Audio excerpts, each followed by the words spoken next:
same thing. I'm waiting for a new day, so I can keep fighting gravity. Keep fighting gravity.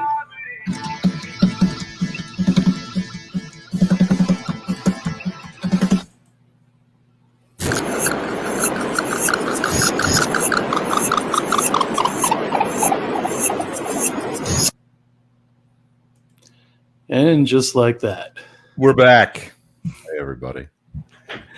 George, I missed you. Where you been? Man, I have been working my ass off trying to do some cool shit, trying to make some things happen, trying to, I was taking a nap. Oh, must be nice. I was not taking a nap. I have been busting my butt. Trying to get some cool stuff done to send off to heavy metal, but I have had the thing on. I have had DEF CON 1 on up in the corner of my computer while I've been working, and I got to tell you, what a way to kick off day 2, huh? Absolutely. I mean, we had some great stuff there. First of all, thank you to David Madison for coming in and moderating for block 1 of day 2. Did I get that right? Day 2, block 1. Sounds about right. And thank you to everybody who just came and joined us. That Circus of the Dead panel was killer. Fucking Joe Castro, are you kidding me? Drone Cav, Terry, you nailed it. I did a great job. Well, you did as well. First one, so that was good stuff, man. Joe, I love you to death. I'm happy that this is going. We're literally making history today. I mean, look, one day, yesterday would have been enough to do something for the first time, but we decided to go one step further. So we are powering through day 2 of our online convention. And yes, that's my text messages. So sorry, Joe, my phone is not camera ready. I'm in an active conversation with our partner, Heavy Metal Magazine, which is actually Romero Pictures, Heavy Metal Magazine, Indie Brigade, DEF CON 1. You're in the middle of, you're about 3/4 of the way through it now. So we hope you've enjoyed everything. Ticket sales did stop yesterday. We stopped selling tickets before the DEF CON 1 started just because we are a small group of people. We're not, we don't have a huge bunch of help here, so we figured we probably couldn't manage ticket sales throughout the day, but if you like what you've been seeing, if you are learning anything, and you feel and you want to kick in, contribute, help support the cause, help us help veterans, help us keep the lights and the servers running, and help us promote all the vendors in our amazing vendor space here at the DEF CON 1, feel free to go to buymeacoffee.com/RP Indie Brigade. That's buy me a cup of coffee, or buymeacoffee.com/RP Indie Brigade. It's kind of like our little tip jar. You want to buy us a cup of coffee? That'd be great. The answer is no. Not yet, buddy. It's early. Wait. But I'm going to get Lance and Sam up here because they're going to be moderating the panel. What? Lance and Sam. Hi. You guys are killing it. You guys are doing great today. I'm so proud. I'm so proud you guys are in the brigade. I love you guys to death. Oh, we're proud to be in the brigade. We love you guys. Oh. I wore my Blame Joe shirt just in case anything fucks up on the show. I'm good to go. It's thank you, brother. Catch Sitka. If you want to check out the brand new website from Catch Sitka, that is available in our vendor space. Catch Sitka is actually the subject of the first feature-length documentary that we are producing under the Romero Pictures Indie Brigade banner. So that's kind of a big deal. The trailer for that, sort of the teaser trailer for that, is up on the YouTube site. There's been so much stuff going on lately, it's hard to keep it all straight in my head. But this thing is just getting better and better and bigger every day. And I cannot thank the brigade and everybody who has helped pull this together, and everybody who was here yesterday, and everybody who's been part of the panels today so far and who's coming on. So, keep going, guys. I am here if you need me. I am working diligently and watching faithfully. So I am here, and I love everybody, and thank you so much for this. Awesome. Goodbye. Sometimes I just get real pleasure just bye. Do you have a good break, Joe? Master. Did you have a good break? I did. Thank you. It was a little too short. You know, a little break in 16 hours is good. Did you get more than a bite of sandwich this time?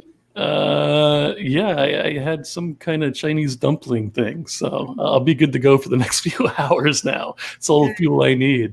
I'm going to start pulling people up, and I'm actually going to pull them all up. And then if you would kindly introduce each one, I would greatly appreciate it. I am going to bow out and start on. Awesome. Hey, it's Dan, Tyler, RA. Are we dark again with RA? Yeah. Not... we can hear you though. Hi, RA. And there's John. So I guess let's start with John because John, I'm gonna tell you, I don't like scrolling through my Facebook feed and seeing I've missed a post about you having a heart attack. I didn't like that at all. Oh, that freaked me out. Cool, man. It was excellent. But you're feeling better. Oh, hell yeah. I think everybody should have one. You feel so much better afterwards. Right. You know, the recovery. I didn't realize how lousy I felt until I had a heart attack and then went and got it, you know. Hey, I was back home feeling great in like 2 days. Okay, good. Wow. Good. You got a lot of love on that post. So I have a a stent in my my coronary artery, one of my left. Anyway, a big one that goes down the middle of your heart, and I'm cool. You know, I got more energy now. That I thought the reason I was fatigued and easily winded and all that was because I'd gone through cancer therapy 2 years ago and I was almost 70 years old. And I thought, well, it's just an old age thing. And then this happened and they fixed me. And, you know, I got home yesterday afternoon or something. I started cleaning the fucking yard, throwing trash out of the back of my pickup truck. And Stacy had to tell me to sit down, take a breather. You know, you're going to kill yourself. That's you right, know, so. Wow. But yeah, it was scary, you know, but fortunately I didn't have the extremely painful, you know, it felt like I'd run 100-yard dash and I was trying to get my wind, you know, just a burning sensation in my chest and I was winded. Wow. Well, I'm glad you're feeling much better. Oh yeah, I feel great. I really feel great. Awesome. How are you, Dan? What? Can you hear us, Dan? Peace. Dan, can you not hear Sam and Lance? I just heard John? heard Dugan. Oh, okay. You can. I don't hear Sam. Yeah, you got Can you hear me? Gotcha. I'll help. Just want to know how you're doing today. Oh, I'm good. Enjoying the solitude, you know. That's a fancy shirt you got on there. What's that all about? Yeah, you got to have your zombie. God, I need that. Yes, we've got to get that Just shirt for you. And Tyler, how you doing? Good. How are you? Can you hear us? Can you hear us, Tyler? Oh Yeah, I don't hear Tyler either. Yeah. You can't hear Tyler, Dan? Or RA, which he looks good in black. But hold on one second. Let me see something. Tyler. All right. Yes, sir. How you doing? I'm good, man. How are you? Good. My best friend forever. Yep. If I had $1 for every time he said he wished he was in quarantine, You don't hear nothing now, Dan? I'd be a rich woman. I hear you. You hear me, but you can't hear them. We'd have a lot of fun. That's right. Hold on one second for me, guys, because Dan can only hear me and not anybody else. Dan, I'm going to ask you to back all the way back out and come back in because I have a feeling it's the infamous iPhone issue. Oh, all right. So Shit, iPhone. I'll be right back. That'll work. Thank you. RA, can you hear us okay? Oh, yeah, man. I can hear everything. Awesome. Why can't we see RA? I can't see RA. He's having a problem with his camera, so he's going to be audio only. Who said that? Okay. I wouldn't really want to see him anyway. He's so fucking butt ugly. John, I'm doing you all a favor by disabling my camera. RA, did you watch Kane Hodder last night before the show ended? Are you shitting me? I was in bed. He took some jabs at you last night. He did what? He took some jabs at you last night. He had some fun with you.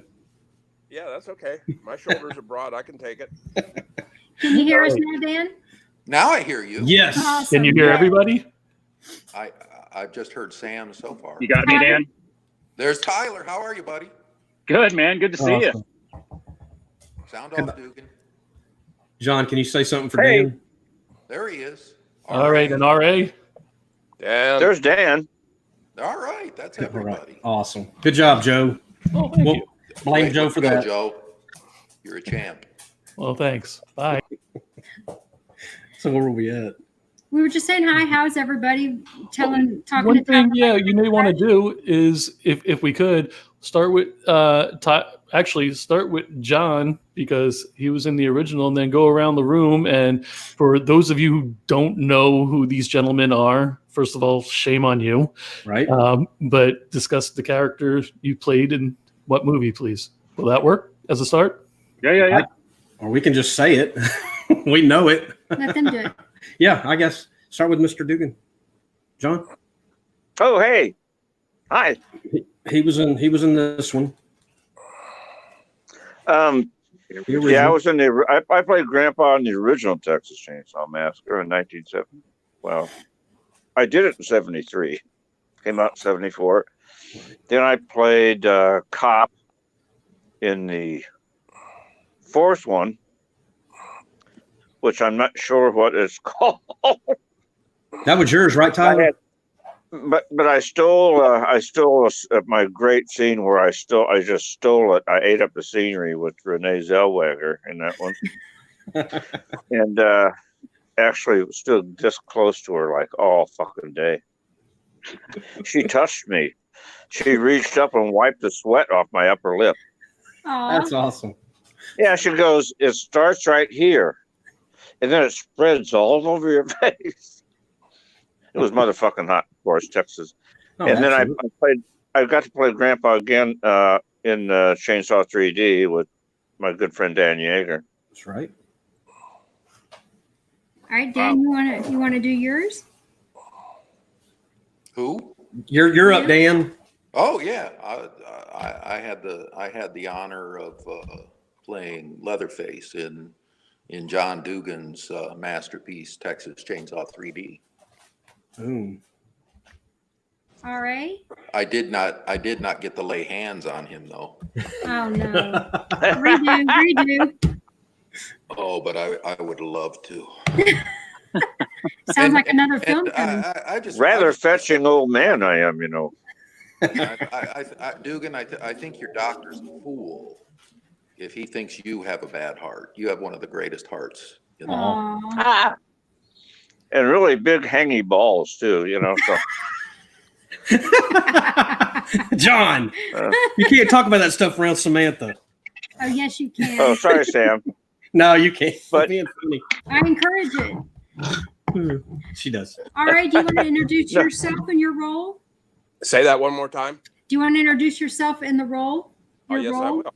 Yes, I will. I'd be very happy to. That's My all name- right. My name is R.A. Mihailoff. Texas Chainsaw Massacre been very, very good to me. I had the opportunity and privilege to play Leatherface in the movie titled Leatherface, the Texas Chainsaw Massacre 3. And that's where the Saw His Family was coined, right? It came out of that movie? Yes, that was written by David J. Scow, that line. Awesome. That's the one Jenna was in, right? Is that the one with the lipstick on the cover? This one. The lip. No, that's the. No, that's the next generation. That's Tyler's right there. Oh, okay. So that leaves Tyler. Yes, right? Tyler. Jenna was in the third one. She played R.A.'s daughter, right? Or Correct. Leatherface's daughter. Right. Okay. Got it. And Tyler, you want to introduce yourself and your role? Yep, my name is Tyler Shea. I was in the fourth installment, which was Kim Hinkle's return to it. He wrote and directed it, and I played Barry, who was one of the teenagers with Renee Zellweger that gets lost in the woods. And Hey, Paisan! and I'm the only one that got killed by Leatherface in our movie. Matthew McConaughey killed everybody else. Well, yeah, I think Matthew killed everybody else. That's too fucking cool. I've never met anybody else who was in that film. Oh, except Renee, of course. Yeah.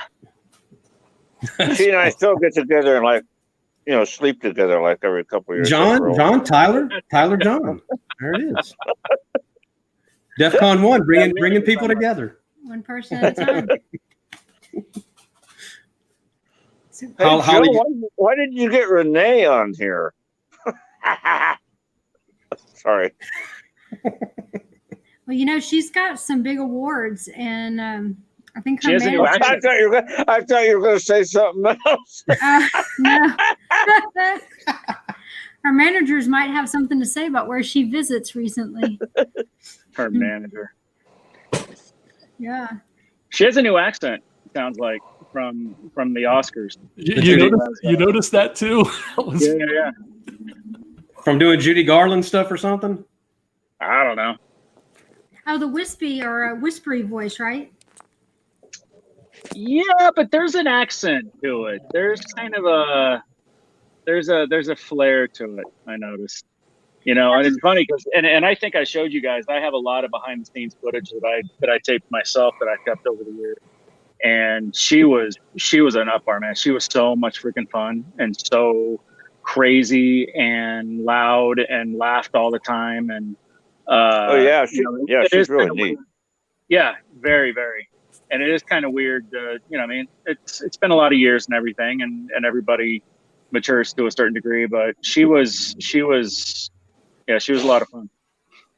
Just she's won 2 Academy Awards, or one for lead and one for now we have Texas Chainsaw. Chicago, isn't she one for Chicago? Supporting, yeah. Tyler, can you read that? It wasn't Chicago, it was the other one. It was something else. But now we have Chainsaw 4 now has the 2 lead actors have won Oscars for leading roles. I was not one of them. I'm just saying that I was in the movie.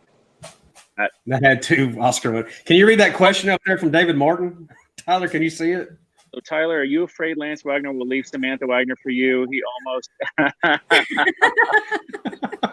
Afraid? Right? So I don't know if the rest of y'all see all Lance's stuff, but everything he takes a picture of in our house, somewhere, some way, Tyler's picture is always in the frame of picture that Lance takes. It's his business card. He's my social marketing manager. Social media marketing it's in his manager. car everywhere, yeah. Can you see that one, RA, from Holly? Yes, I do. She wants to confirm what your initials are, and there's a reason for that. Yes, I know there is. And RA stands for rotten asshole. There it is. I think last night we heard Reach Around. I'm so confused.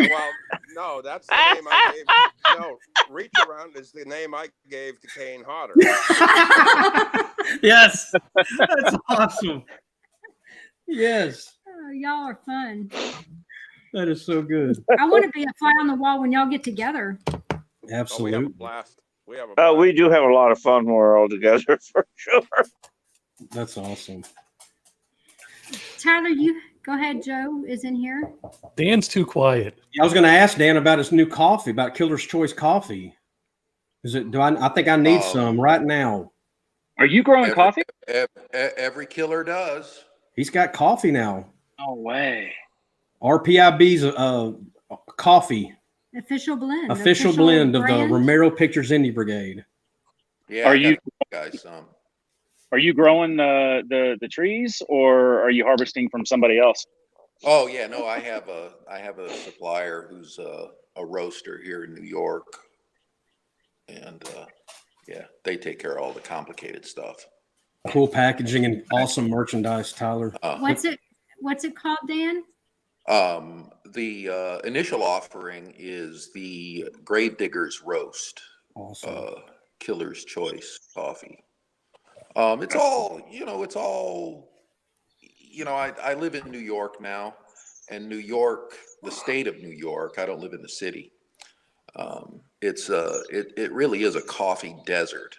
You know, it's warm brown water here, and I like a bold cup of coffee.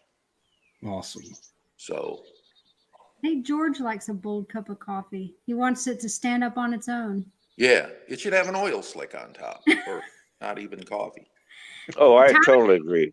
Tyler perked up when he heard coffee. Tyler, are you a coffee drinker? I lived in Hawaii. I lived in Kona for 3 years. So I really started to enjoy the coffee out there. But I haven't had anything like this then. Yeah. Yeah, that's good coffee. Mm-hmm. Awesome. And that a lot of the comments are about how Chainsaw influenced a lot of people. I know from firsthand experience going to conventions, the special ones I go to is very Texas Chainsaw Massacre related, and I think as far as a genre goes, from yours, John, it seemed it took a different turn from part 2 and on, and it kind of got a little more serious when Dan came back with 3D. I know the cool part about Tyler's version of Texas Chainsaw Massacre is I think it was a little ahead of its time as far as the way people view things nowadays. And I just think it's a cornucopia of just cool stuff from 74. I mean, when you really stop and think about that, it's been around for a long time, and everybody wants more. I know people are kind of hesitant on a remake, but just to see the comments that what a huge influence the franchise has been. It's incredible. I don't know if y'all want to touch on that it's been a timeless. I would say that's more John. I mean, John, you've been in 3 of them now. Yeah. Is there a question there, Joe? Just what the I'm getting tongue tied. How do you feel about the Texas Chainsaw Massacre being such an influential franchise to people? Thank you, Joe. You're welcome. It's set up. You know, there had been a what's the term? A dearth of contemporary horror. You know, we were still watching fucking Hammer films and stuff. You know, in the early 70s, and horror had kind of fallen out of favor, and you know, the afternoon, you know, the Saturday matinee. And so when we came along, and it kind of kickstarted the entire horror industry again. So, you know, which is why it's so, you know, why it's so important to the horror genre. Sam, can I ask Does John that a make question? sense? What? I was wondering if I could ask John a question on that. Absolutely. So, John, Hey, John, I've got a question for you. All right. RA has a question also. Yeah. John, I think everybody's getting their signals crossed. I don't know if Yeah, there's like yeah, a I'm delay. kind of. Yeah, there's a delay, I think. All right, RA, can you hold on one moment, please? I'll hold on. Yeah, sure. Thank you. Tyler, go ahead. I'm sorry. Oh, I was just gonna ask John. So when you were actually filming it, because you said horror was out, and then Texas Chainsaw, the original, kind of brought horror back into a new light. Did you think that was going to happen when you were filming it, or were you just out there just making a crazy film, not thinking that anything was ever going to happen to it? Oh, no. I did not think that. No, I was a theater actor, and you know,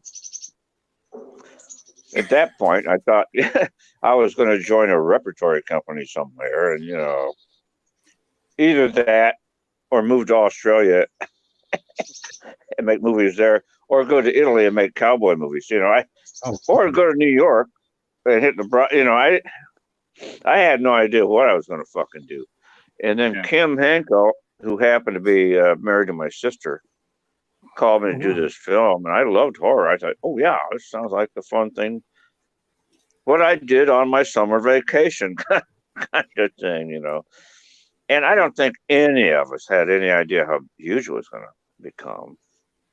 I think Toby had an idea that had potential, and I think Kim, of course, he had a plan. He's a smart man. Very smart man. Well, you worked with him. Yeah. You know, I talked to him, so to him three weeks ago. yeah, he has the rights back. He has our rights back now. Awesome. So there is shit going on in the Chainsaw universe again. Finally, because Lionsgate totally fucked up with Leatherface. It was really neat because Kim got the money for selling them the rights to do 7 films, and they only got 2 in the can before they lost the rights to it, which I think is kind of funny. Yeah, he got his money. All right. Did you have a question for John? Well, John, I'm having a hard time hearing, but John answered the question. I was going to ask him if he and the rest of the cast and crew had any sense of how big the picture would be. I have to think not when you were filming it. No, my standard answer to that, RA, is if we'd have known that, we would have had like agents and lawyers and shit like that. Right. Yeah. But we didn't. We were all. Most of us were young theater actors, and Paul Partain had done a couple films. Marvelous actor, Paul was, and I think Marilyn had done one, but most of us came from the theater, and we're still in theater school. Right. And like I said, it was what we did with our summer vacation sort of thing. So. Right. Was there the great thing about it is we were all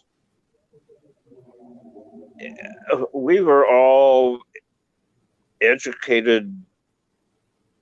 We were all the actors were actors, and the filmmakers were filmmakers. It wasn't raise some money, write a half-ass script, and have your friends, put fangs, put a weird thing, horns on your dog, and get your grandmother to take her teeth out, and we'll do it in the backyard kind of thing. It was well done, and everybody was passionate about what they were doing. So that that's one of the reasons it worked out so well, I think. Awesome. Does that make sense? Oh, absolutely. Dustin's asking, John, if given the chance, would you go back in time with the same crew and do it all over again? Oh, yes, I would. Absolutely. Yeah. That's awesome. And it was a tough shoot. I mean, I couldn't. If you're talking going back in time and being 20 years old again, yes, I would. But I couldn't do it now. It would kill me. I just had a heart attack from fucking I had a heart attack from making love in the morning. I don't think I can handle it. Look at John. Cracks me up. Well, easy for me to say. How old were you when you were grandpa? 20. 20. Awesome. I was 20 years old, and I was in the greatest shape of my life. I fenced. I did gymnastics. I worked out every day. Wow. So. Wow, you don't hear people fencing anymore. That's cool. Very cool. RA, I had to ask RA. I'm really jealous about someone he worked with. How did it feel knowing you worked with the King from Lord of the Rings? Is that kind of neat? Yeah, but you got to remember something. At the time, he wasn't, air quotation, Viggo Mortensen. Right. He was Viggo Mortensen, another unemployed actor that wanted a job. Right. So, I got to tell you, I mean, he was a great guy to work with, and he's a very, very smart actor. Right. There's a scene we didn't rehearse it, but his reaction, somebody said acting is reacting, and there's a scene. Oh yeah, absolutely. Yeah, there's a scene in the kitchen when I first get the Excalibur chainsaw, and I pick it up and I start swinging it around. And if you watch carefully, you can see Viggo like duck, Wow. And that wasn't rehearsed. Wow. So, he's very smart, very, very intuitive, or whatever you want to say. So, yeah, he's a great actor. That was a great cast. That was a really good cast. He's a marvelous actor. Yeah. Captain Fantastic is one of my favorite all-time films. It would be. Awesome. Well, I just have to ask everybody a question that we have been doing yesterday and today, and we'll start with Tyler and then go around if we could, please. What is one of the most, what was George asking earlier? Memorable moments on a Memorable set. moments on a set for Any you. set. Any set. In front of or behind the camera? I would say in front of, probably. In front of. You had, I guess either, huh? Yeah, he said just most memorable moment on a set. In front of camera, off of camera.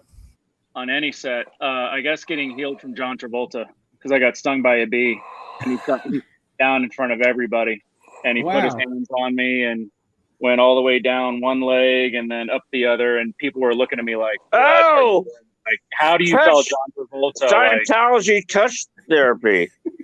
That's touch therapy, man. My first wife was a Scientologist. Feel my finger. Feel my finger. Feel my finger. Feel my. He brought me paperwork the next day. Awesome. I bet he did. Yeah.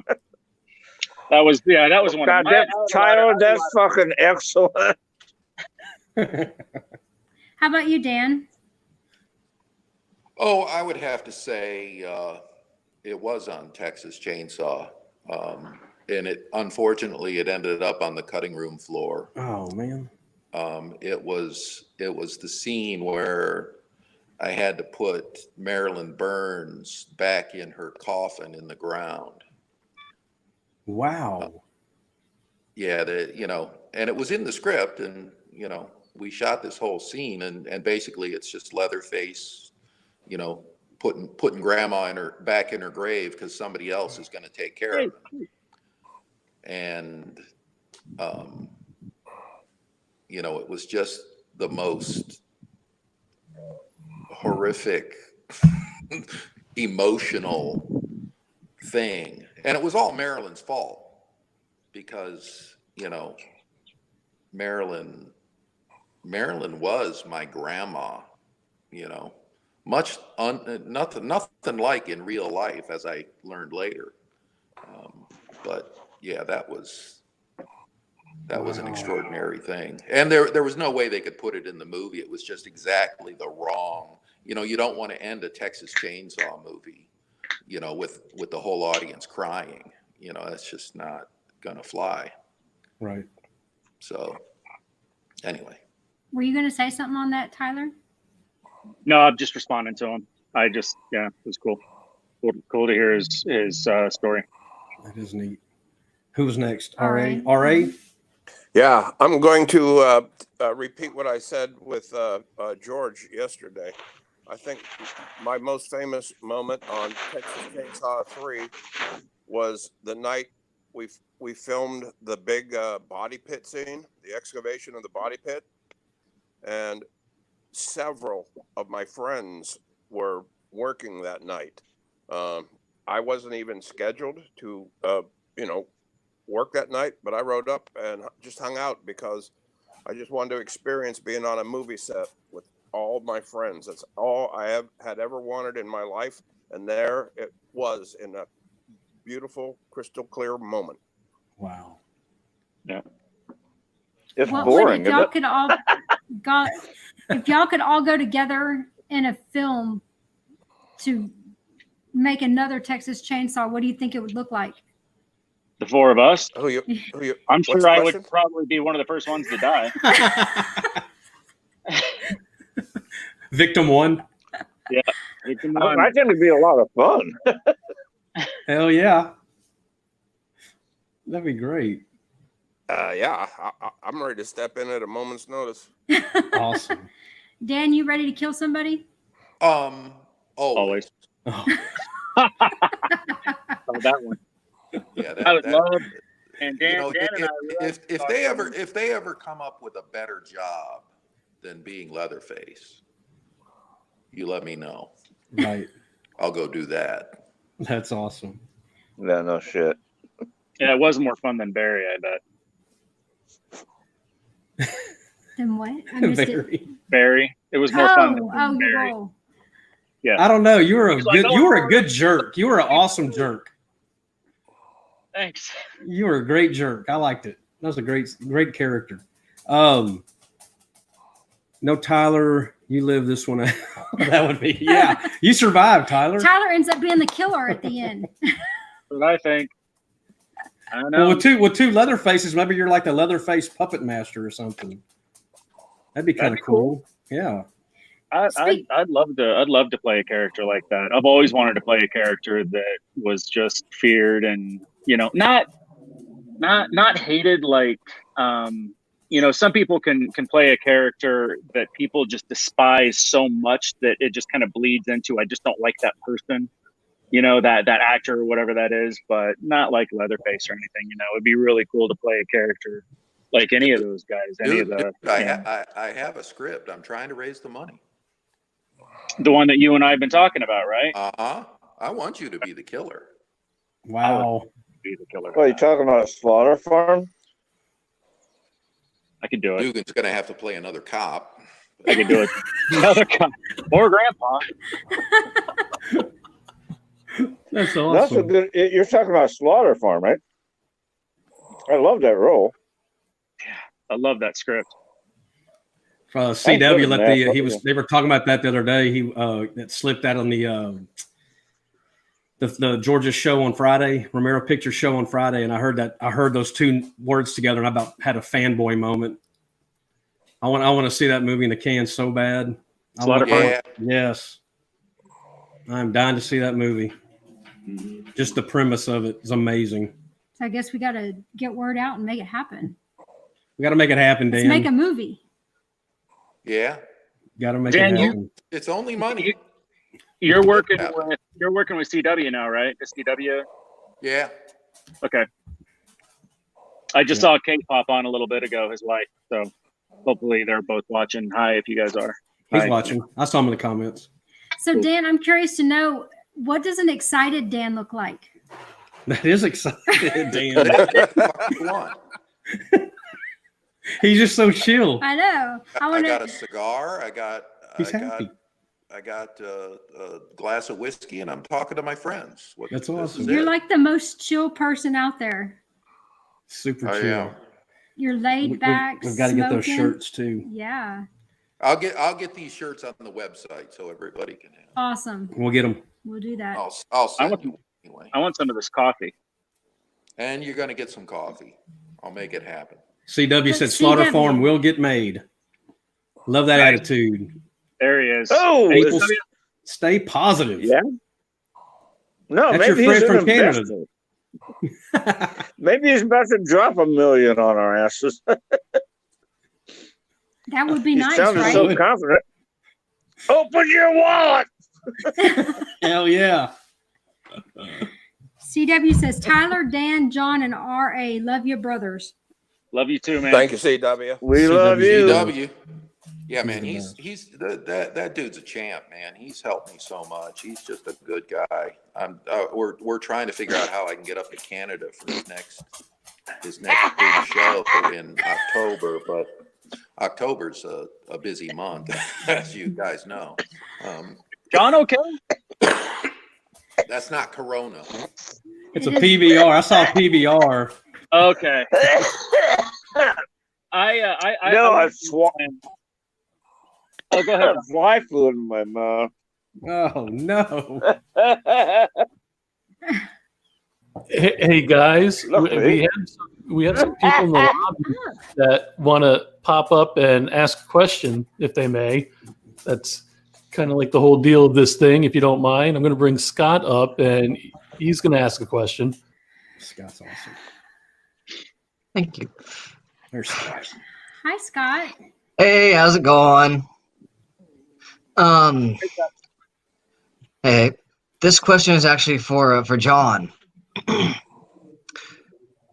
You know, I've heard all the horror stories about filming on the first set, and you know, Gunnar Hansen's suit standing straight up. How grueling was it just to be out in that heat from day to day? kind of indescribable, really, because I was in latex makeup, entire head, and a wool suit, a shirt, a tie, leather shoes, Wow. and it wasn't a mask. I couldn't take it off. It was glued down to my face. Ouch. So there was no relief at all, ever, none. So the heat was oppressive to everyone, but to me particularly, I had to just, try to go to some sort of my happy place, like a Zen thing, after a while. Or treat it, actually, honestly, I treat it like I would a bad acid trip, like it will be over. It's all Oh man. it's like, okay, I know I won't be insane for the rest of my life. There is an end to this. There you go. It's like, What month did when you y'all hit that record? point in a really bad, when you've taken too much orange sunshine and it's not working out for you really well. I don't know if anybody knows this, but you say, how am I going to explain to my family and all my friends I'm going to be insane for the rest of my life? And then you're supposed to go, wait a minute, this will all be over in 8 to 10 hours, so just relax. There you go. What month did not that y'all? it was like a bad acid trip, but Yeah. John, what month did y'all do your taping? What? What month did y'all do your taping? Is he We frozen? filmed. Sorry, We my bad. filmed in July. So July in Texas In is Texas. hell. It is hell. Yeah. Absolutely. And That was humid is awful. probably 98%. And then when Dan and I did 3D, we were shooting in Shreveport, Louisiana, in July, or was it August? Dan? I think it was July. But once again, 38 years later, I'm in full costume, full makeup, and it was 103 degrees at 10 o'clock in the fucking morning. When I was, completely in costume and makeup. Wow. I told Carl Massacre, the exec, I said, Carl, what the fuck is with you people? You never heard of like autumn or winter or something? God. It's not Texas Chainsaw Summertime Massacre, It could be any time during the year. What? It could be any time during the year, right? Yeah. Yeah, well, I'd have to do it in the hottest, I don't know. Man. I think that Toby worked it, though. Toby actually used the misery to his advantage as a filmmaker, He liked the fact we were all at each other's throats and fucking miserable, Oh man. So he worked it. That scene, the dinner party scene towards the end of Chainsaw, when everything reaches a crescendo, we had to do it over and over and over again. That day we went 28 hours or something on that one fucking scene. And Toby wouldn't do. I'm kind of digressing, but I want to explain how this worked. There were a lot of shots to be done, but Toby didn't do like two masters, or three even. One from one end of the table, one from the other side of the table, and one from another end of the table, one from the side of the table, and then do two shots of close-ups and stuff. Just a bit here and a bit there. We had to go through the entire fucking scene every time, even if it was a close-up or a two-shot or an over the shoulder. He shot the entire motherfucking scene. So it was awful. just awful. And then, you know, we switched setups. You know, everybody cool the lights. You know, cut, cool the lights, and some PA. There was an old, dirty box fan in the corner. I remember it had a white cord on it. It was all dirty. It looked like a cat had puked on it or something. And some PA would like plug it in. It was going chick. And I'd go outside and stand on the porch and try to catch a breeze, but But when I see that scene and the way he used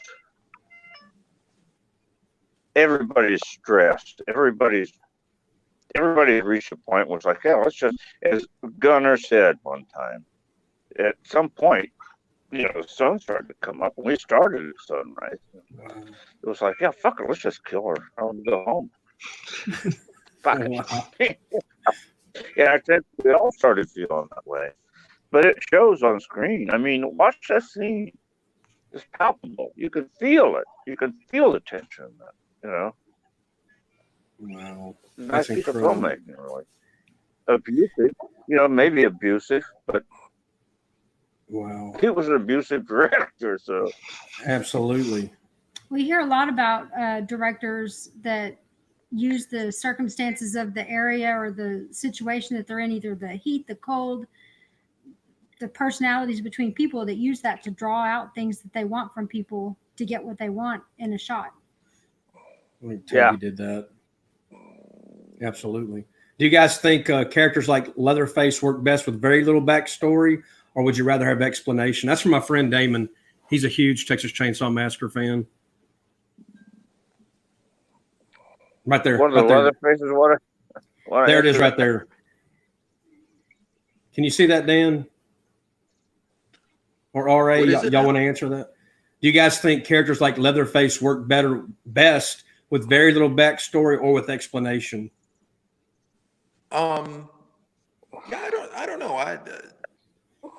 I think part of Leatherface's allure is some of the mystery. Right.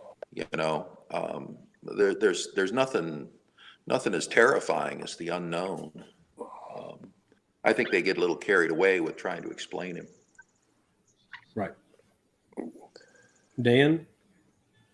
Mm-hmm. That was Dan. What about Ari? Yeah. Was that Dan? That was Dan. I can't see. Dan. I kind of like the mystery of just not having any fucking idea, Right. Yeah, but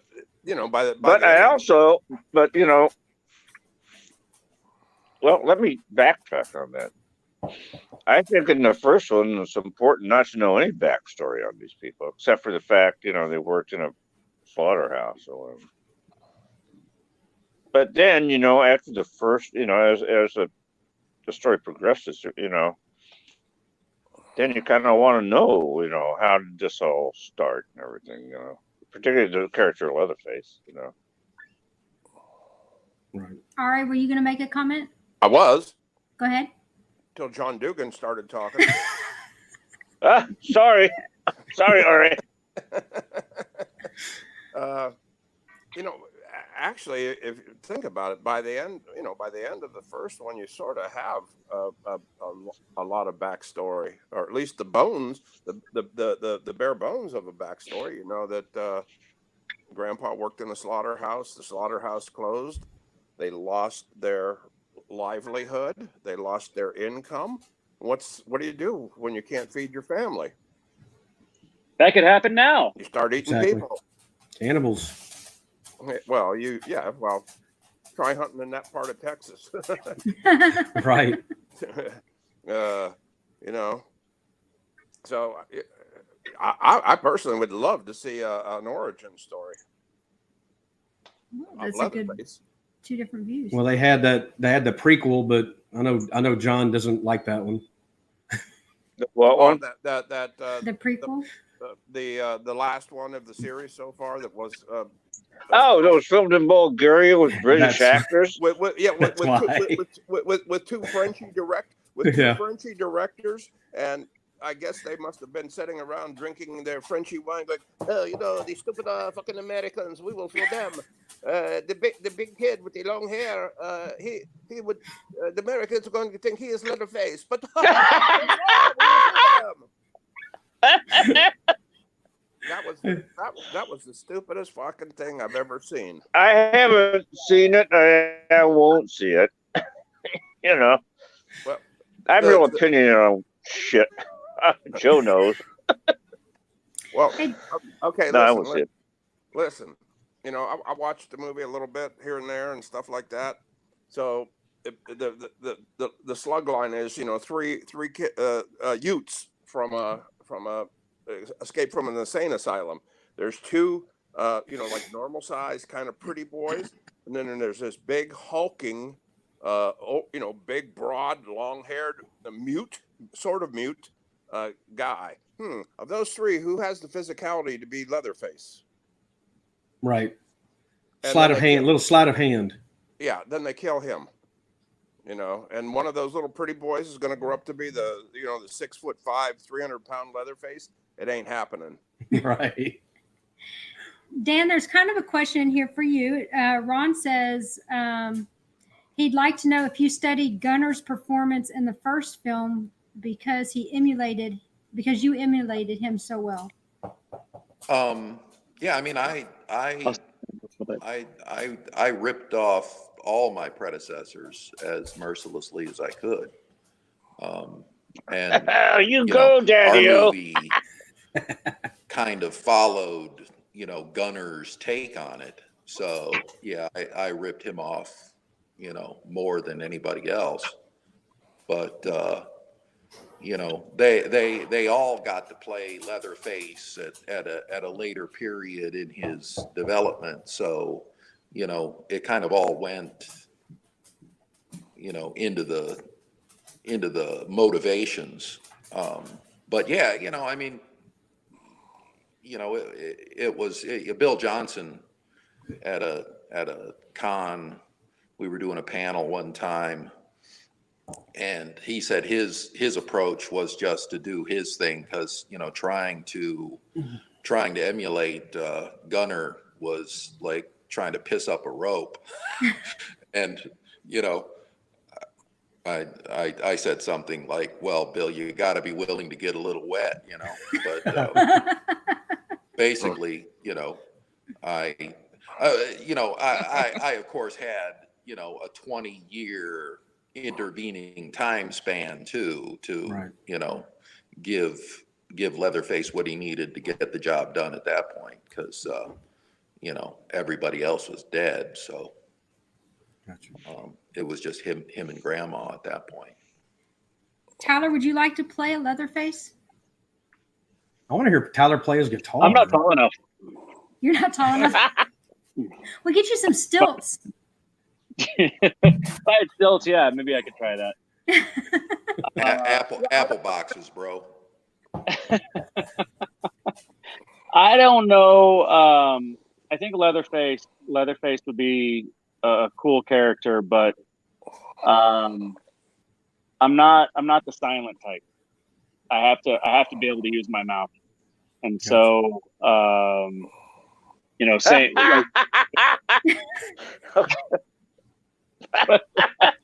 Sorry. John's laughs are infectious, boy. Yes. It's awesome. You made Joe turn red. I can't, yeah. Sorry, Joe. Joe, we got to have Tyler play on one of his handmade guitars. We've got 5 minutes and 4 guests that That's I it. want for them to plug their stuff. Let's this guitar. Play a little bit. Does he have his guitar? Go ahead. Plugged in. Here's one guitar. Hit it. Although I made this guitar for my son. I didn't make it, but I modified it, so it's a little skater guitar. That's cool. Oh, That's nice. sweet. Oh, awesome. I used automotive wrap that people wrap cars with. Oh, sweet. Automotive wrap, and then this is the pinstriping, automotive pinstriping. I made the pickups myself, so I wound these with I think the bridge is a 43 gauge form bar, and then this one is it's another copper wire. And then, yeah, so just finished this one up yesterday for him. That Sweet. is sick. He's All the right. man. Unfortunately, we are getting at the time of the program where we're on a tight schedule, as you all know, and you guys are trying to work me to death anyway. So that's my happy face. About the whole comment that I just said about, I totally didn't catch the thing that I have to use my mouth. And then everybody, John caught it. I forgot to finish what I was saying. John caught it. That's why I was just like, all right, let's go around the room. Tyler, so where can people find you and what do you got going on? Play something real quick. You got 10 seconds to play something. Quarantine in Colorado. I'm not even plugged in, so nobody's even be able to hear it. But damn it. Where can we find you, Tyler? Quarantine in Colorado. Quarantine in Colorado. Social media. Tyler Shea Cone. You can look me up, Tyler Shea Cone, on Instagram or Facebook. And I don't have a website right now. I closed it down because I haven't really been doing much. Colorado's a tough place to try to pursue acting. So I still do stuff in New Mexico, and I audition for things in Texas. I'm represented in both of those states, but you know, it's a tough beast out here. So. All right. We will definitely be in touch with you again if you don't mind. I'm going to drop you down. We really do appreciate having you on, sir. Thanks, Tyler. Thank you, guys. Thanks, Tyler. Good seeing y'all. Bye, Tyler. All right. RA, what do you got going on? Well, I got a movie that's going to come out called Ride Hard, Live Free. It's a post-apocalyptic biker movie. I don't know how I got the part. Yeah, thank you, John. Thank you. I thought my mic was dead. I got it. I got the joke. I thought my mic was dead. It stars me and Emilio Rivera, a.k.a. Alvarez from Sons of Anarchy. Cool. Nice. And very excited about that. And you have any social media pages? Yeah, Facebook, but you know, I don't want to sit around and just have idle conversations about shit for hours on end. Fair enough. Well, RA, we're going to probably hit you up again and try to do more Texas Chainsaw stuff, if that's okay with you. Well, maybe one of these times we'll figure out the camera. And we'll be able to see you. Until next time, it was great hearing from you, RA. Thanks, RA. Joe, thank you. RA. Thank you all. All right. Dan, you're on the spot. Here I am. There you are. It's been fun. People can, I don't know. I'm on social media. Dan Leatherface on Facebook. Yeah, I'm.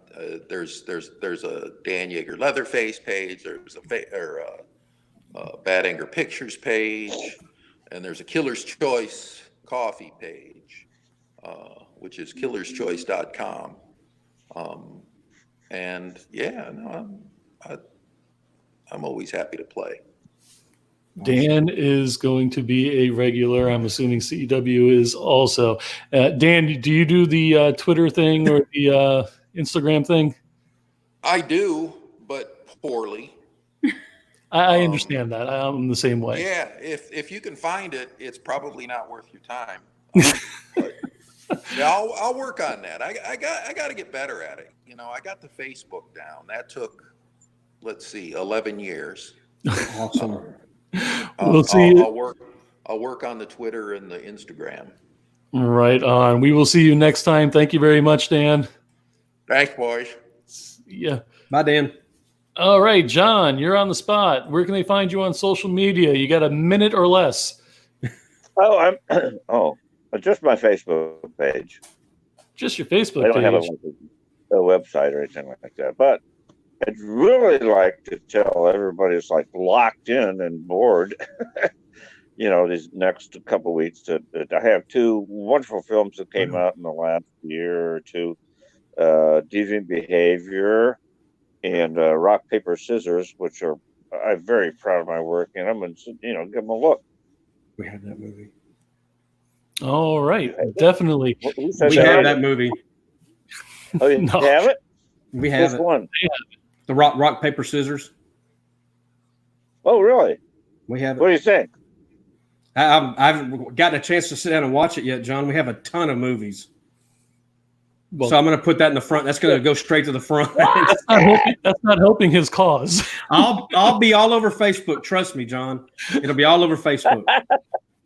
John, right. as usual. I love it's y'all. always Love you, John. too, and you know you're going to be back on sometime, right? Oh, I intend to.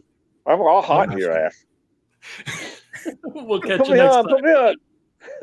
Put me on, Joe. Oh, that was awesome, huh? Oh, man. Those guys are awesome. So, unfortunately, I have to say farewell to you all. You guys did a great job. Thank you for doing that. And we're going to have the Terrifier panel on right now. Good luck. Good job. Oh, Bye, guys. So we will see you tomorrow or sometime later. Yes. Sometime later. Yes, we'll be watching. Night, guys. Love you. Love you. Night. David Madison. Lord Ridgely, how are you, my friend?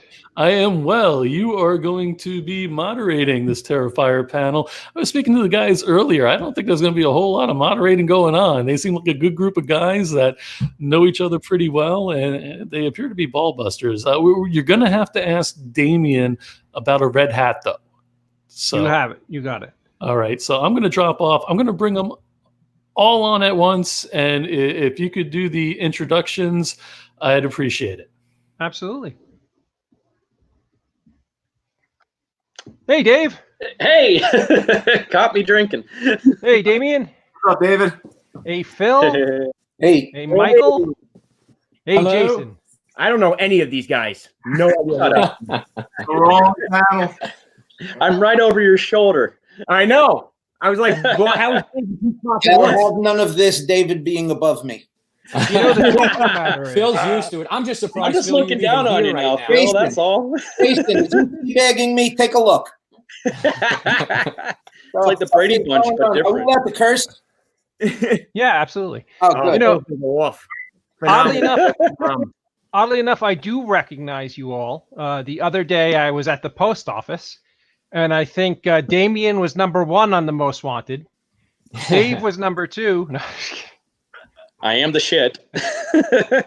quick question for you, Dave. Yes. Are you a Queens boy too? I live in Queens, but I'm originally from Alabama.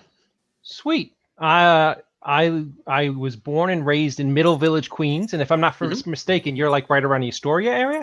Yeah, I live on Steinway. Sweet. That's was my hangout. One of my places I hung out when I was a kid. Well, it's like a ghost town right now out there because no one's out, so it's kind of weird. Well, I moved up to the mountains of Pennsylvania, and nice. To get away from everybody. So I don't notice any difference. So it's perfect. Oh yeah, there you go. Well, first off, I want to say that I'm a fan of your films. The film was fantastic. Thank you. And I'm going to let you guys kind of work off of each other. But you mean make fun of each other? Yeah, well, that's pretty much. You're making a mistake, David. I'm sorry? Making a mistake. Why are you in front of a chalkboard right now? Yeah, that's what I want to know. I'm trying to figure that out. No, it's like when I first moved to this apartment, the girl that lived here like painted this wall thing. She thought this was like chalk paint that she was. I think she thought she was putting a chalkboard up here, but it's actually just paint. I don't know what she was doing. She was crazy. I thought you were going to will us into an online algebra class. Oh yeah. God damn, I was looking for that. You mean not the jug that you had upstate that you went through? Oh, that's gone. I'm sure it is by now. Damien's on like the 4th jug by now. Yeah. I'm surprised Michael's not washing his hands as we speak. They're clean. They're ready to go. Well, he's the only one playing it safe. Leave him alone. Oh, thank you, He was Phil. just texting me abusing you 5 minutes ago, Mike. So it's all fun. No. I never abuse you, Mike. Thank you, Phil. I appreciate it. I'm glad you made it on here. I'm glad, surprised there's even air in his room, Jason. So, Damien, you're the mastermind behind this film. Tell me a little bit about how it all came together and how these gentlemen, what roles they played in making the film. Oh boy, long road. Okay, so my first short film with Art the Clown was made in 2006. It was called The Ninth Circle, and it was going to be like my calling card as a filmmaker, makeup effects artist, and I sort of just wanted to pack it out with as much craziness as I could, as much special effects, and I was just throwing shit at the wall hoping something stuck. And I always had sort of an affinity for killer clowns. Like I liked them. I thought they were very creepy, and I knew that there was something a little different I could do with it. So I gave it a shot, and people liked the movie, but all they kept talking about was the clown. And they were like, dude, you know, he steals the whole show, and I think you got something there. You should do more with him. And then I just gradually kept listening to people and doing more. So the next logical step was to make a short film based solely around his character, which I did, which was Terrifier, the short film. And then after that, it was trying to turn that into a feature, but nobody wanted to do it. And then I was just putting the shorts on YouTube and just hoping somebody discovered them. And a producer did discover them. He was trying to make a Halloween anthology, very cheap, based on shorts that were already made centering around Halloween that he could just find on YouTube. Long story short, I talked him into letting me, you know, use my 2 shorts. And then if he gave me a little bit of extra money, I can go fill in the gaps and it could be my film. And that was All Hallows Eve.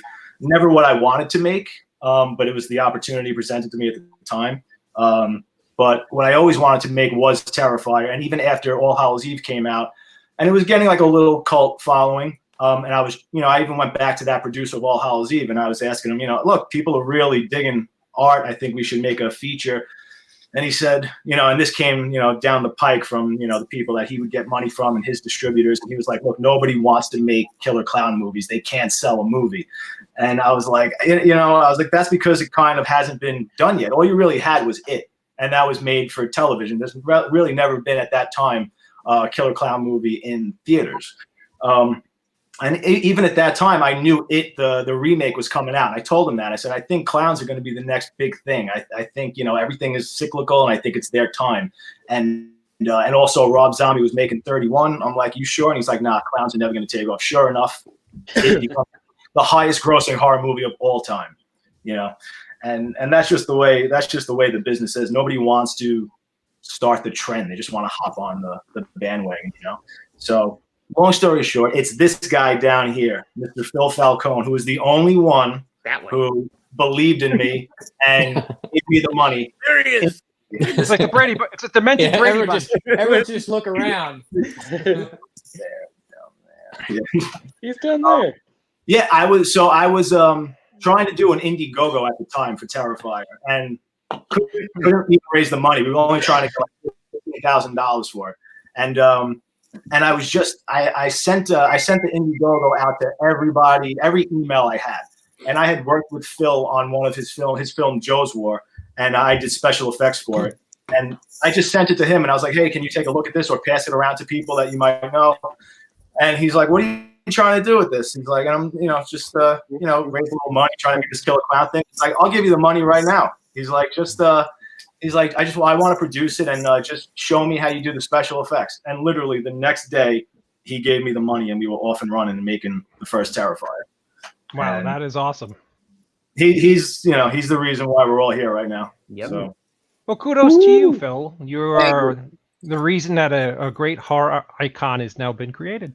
He actually conceived all of us, which is what Damien really did. As soon as he taught me how to make things, I made them all. Yeah.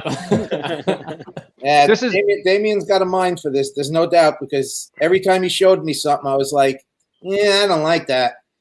Some of the scenes in the movie, like one scene in particular, I was like, oh man, you got to cut this down. You got to cut the first thing somebody says after the movie's released. Best scene in the movie. I'm like, well, Damien, who are some of your directors that you looked up to, or that you inspired you the most? So I got to be honest, I'm a little. I have this here to actually show you right now. So you see this right here? I'm sure you're very familiar with that. Are you aware of Scream Greats? Yeah, Tom. Okay. Yeah. Okay. So this documentary right here is really before Phil is really the reason why we're all here right now. Because that Tom Savini and that documentary inspired me to be a special makeup effects artist. And there would be no the Tom Savini that we know of without George Romero. So when I heard that George Romero's son was a part of this, like that blew my mind because George Romero is my hero. So I got to say, it's Romero, John Carpenter, Wes. I mean, all the pantheon, the Mount Rushmore of horror filmmakers. They're all. I have a spot in my heart for all of them. But I got to say, George is probably at the top of my list, no doubt. Awesome. Now, Dave, yesterday I was watching when you were on, and there was a sweet little girl who came on to talk to you. It was one of the cutest things I ever seen. Yeah. And your charming personality was there for everybody to see. And it's very funny because when I was growing up, I grew up around Vincent Price. He used to come up to my house, and he was a dear friend of my family's. Wow. And I always look at him. I would call him Uncle Vinny. And oh my gosh, he was the kindest, most soft-spoken. And sorry, I have to interrupt. You dumped him out. He isn't paying attention to the private chat. Do you guys hear anything? Yeah, I hear. Yeah, I don't hear him. You don't. Well, we want to kick I you. don't hear him now. There you go. Oh no. So nope, I don't hear him at all. He was speaking of the little girl. So, guys, I'll moderate, I guess. I'll mute. Wait, Joe, I could see you. I see Joe. Yeah. Right. I see Joe, but I don't hear him. Okay. I can hear Michael, it's okay. Chill for 1 second because this is actually relevant to what David was saying, and I was trying to get him in the private chat. And what Michael's experiencing is an iPhone thing, or it's a Mac thing for some reason. Joni is actually here right now, and she still wants to ask you guys a few questions. But I can only have 6 people on the screen. That's why I had to rudely cut David off. Oops. And, the producer shit. Sorry. Yeah. But I'm going to bring her up and let her ask a couple of questions if it's okay with you guys. I don't know if Michael's going to be able to hear her, though. So I'm assuming they're going to be aimed towards everyone, but I'm going to bring her up right now. Coming in. Bring her up and let her ask a couple of questions if it's okay with you guys. I don't Sounds know good. if Michael's going to be able to hear her, though. So I'm assuming they're going to be aimed There towards she everyone, is. but I'm going to bring her up right now.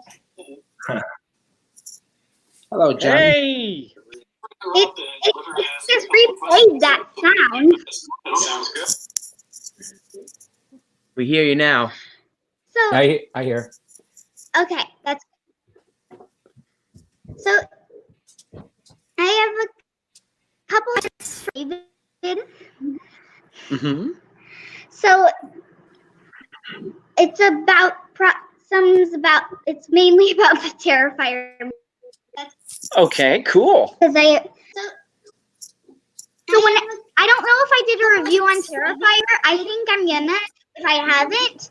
But my gore meter went off of it, so I'm wondering what I should expect in Terrifier 2. Good question. Oh, so much. It's gonna be bigger and better and bloodier than the first. I can tell you that. I can't reveal too much, but there's gonna be some cool stuff that you're gonna really like if your parents let you watch it. They are. I also have a YouTube channel where I do movie reviews and stuff. So I'm That's definitely awesome. gonna make a huge gore meter for the next movie. Yes. So you know how you at Days of the Dead Karaoke you usually do Bohemian Rhapsody? Yes, I do. Wow. Wouldn't it be fun if we did a duet on it? That would be a lot of fun. I would totally do that with you. Okay, That would be that's epic. cool. Yeah, I'd be happy to. Also, I have a few more questions left. Okay. So Terrifier 2 is done, what film projects next do you have? Oh, well, once we're done with Terrifier, I'm actually going to be working on something with the Fuzz on the Lens guys, another movie that they have in mind. But I'll let Mike, if he wants to talk about that, say something about that. Well, yeah, all of us in here are going to be working on it. It's a project currently entitled Stream that all of us, Damien's going to do some effects on it. Phil's helping us produce it as well. And David's got a little part in it, and it's going to be a lot of fun. So after Terrifier, that's the next thing that we're going to be going into. That sounds fun. It is going to be a lot of fun. Would any of you guys mind checking out my IMDb? Sure. No. Sure. It's Bonnie Shandor. Thank All you. right. I'm on If you could, yeah. and I'm acting in a lot of movies this year. That's fantastic. Congratulations on that. I need your agent. I'm pretty sure like all of these. That's awesome. We're gonna have Damien when we do the spoof film. We'll hire her to play Phil. Yeah. Because she doesn't overact. Yeah. Mike, look at that. There you go. Also, so David, are you first? I have like 2 more questions, possibly a third question. I think we Depends on only the have answer of the time second for question, but 2 more, so let's do that. that's fine. So, Yeah. is there going to be a Terrifier 3? we would love to do a Terrifier 3. Nope, she's gone. Oh, You guys gone? We only got one question. So mean to the children. With great power comes great responsibility. I know. Oh, she's That so was great. sweet. That was great. I was trying to IM her also to. You gotta kind of get it going. Yeah. Well, she can ask me more when I see her at another convention. Then. All right, I'm going to bring David Lee Madison back up again. David, I apologize for dropping you down, but when you started talking about the little girl and she was actually on, I just want. That was cool. Evil, so very evil. Welcome back, Dave. We're sorry, brother. Oh, thank you. Hey, Dave. You know, I was gonna buy Joe Ridgely a really nice Christmas present. Yeah, but I is it think a priceless one? Yes, a priceless one. But now I realize I'm going to get him a can of shit.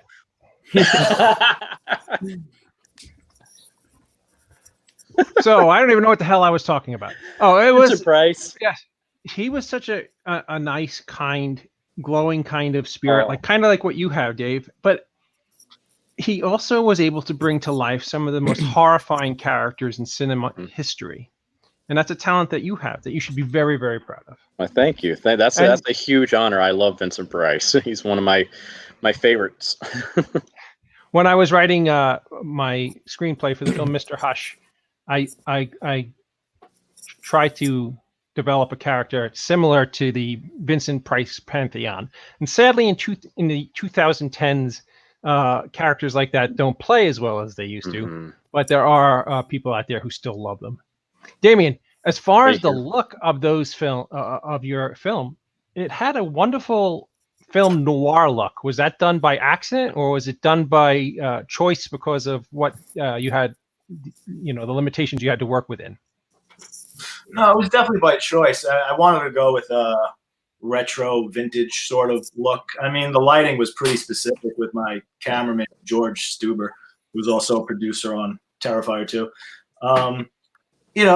Again, those are the movies I grew up loving, all the 70s horror movies. That's my favorite decade of films, like all films, not just horror movies. So, I wanted that gritty sort of look. And I also, there were times when we were using very, very stylized gels and, harsh shadows. And, the gels, like those vibrant colors, that's a little homage to Dario Argento. Like we would put that teal and sort of colors like that. So yeah, all pretty intense. Did you use a lot, or did you have that pretty much all done in camera?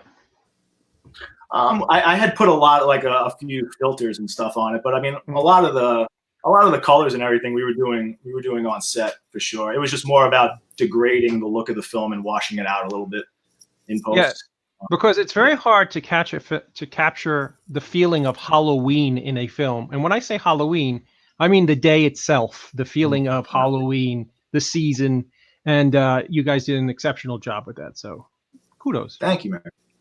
Thanks. Jason, tell me a little bit about how you got involved, first of all, and what it was like working on set. Well, we got involved. We were doing this movie called one of our movies. It's on Amazon now. It's called Abnormal Attraction. And Phil came down because one of our other friends, whose name is Jason, was doing sound on it. And Phil came down and he was on set for literally like 10, 15 minutes. Mm-hmm. And I guess he liked the way we worked, I guess. He said, "Hey guys," he goes, "I like what you're doing." He goes, "I have this." This is before Terrifier was released, and they still had a couple pickups. It was Joe's War first. Yeah, Joe War. Brought us on. So we did his Joe's War, and then this was before Terrifier was released. And he said, "Hey guys, I have this clown movie that I'm working with a kid on Staten Island. His name is Damien. Would you guys be interested in helping us do a couple pickups, and maybe even act in it?" And we were like, "Yeah, sure." So we sent in our tapes, and me and Steve, who's our third business partner from Fuzz on the Lens, got the cop role, and Mike was the exterminator who got his head cut off. And then from there, it just took off, and here we are doing Terrifier 2, producing it with them. Oh, awesome. Yeah. Are you guys all in the New York City area? Yeah, me and Mike are obviously we're brothers. Damien from Staten Island. Damien's from Staten Island. Most of us are from Staten Island. They're Damien, George Stuber, who we mentioned before, who's the cinematographer. Myself, Jason, Steve are all from Staten Island. Phil has Staten Island roots, but he's in Jersey now. No, don't put that shit on me. He's got Brooklyn roots and then Staten Island. Look at Lisa behind him. Look at Lisa behind him right there. All right. Well, yeah. I think I'm being set up on this question, but I'm supposed to ask about the red hat. There it is. Hat. Yeah. So I wore this to you. So I wear the red hat for the blood, and I wear it a lot on set until it became sort of I'm not superstitious, but it became like a thing on set where everybody just wanted me to continue wearing it, and so I did. You can't change what works, Damien. Yep.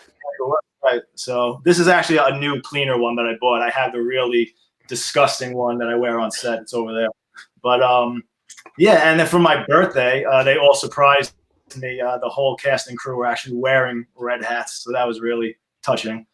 So now, I mean, what are you gonna say, Mike? No, I was gonna say, and now there's people that are showing up to cons, not only dressed as Art the Clown with Dave. They're coming up dressing like you, wearing the red hat. So now it's kind of your signature. I guess red hat, I guess. Well, I know I asked everyone on set to shave their heads, and no one did that for my birthday the day after. So, oh, bless your heart. Phil did it. Of course, Jason. There you are, Phil, and Steve did it too. Yeah. No choice. Damien, in preparation for doing this panel, I went back and looked at some of your past work, and I noticed, it may just be me, but I noticed that you have a little bit of Sam Raimi's technique. Did he influence you, or is it me not seeing correctly? Oh, absolutely. Evil Dead 2. It's funny when Dave and I did the Indiegogo video, trying to just talk up the movie and tell people what to expect. I specifically said that we're trying to make Terrifier 2 our Dawn of the Dead or Evil Dead 2, because to me those are the sequels that just took it to the next level. And those are, I mean, I grew up watching a lot of Sam Raimi movies, but especially the Evil Deads. Yeah, I take a little bit from all of them. I learn from all of them. I'm just a student of all those films. So I appreciate you noticing that for sure. It's funny because I think Evil Dead 2 is one of the rare exceptions where the sequel is better than the original. I agree too. And I guess it's really not a sequel. It's more of like a remake. I agree with that as well. I hate when people call it a sequel because it's clearly not. I disagree, but I've never seen either one. You would not. Phil, tell me a little bit about as a producer, you must have a love of films and cinema. What are the type of films that you liked when you were growing up? Believe it or not, I like all kinds of films, mostly action films. I was weaned on TV shows like Combat and Bonanza, old TV shows. I like westerns. I like war movies. Not a huge fan of horror. Mm-hmm. I actually don't watch horror films, especially at night. I don't like watching horror films at night. But I have watched all the classics, the old classics, not the newer classics.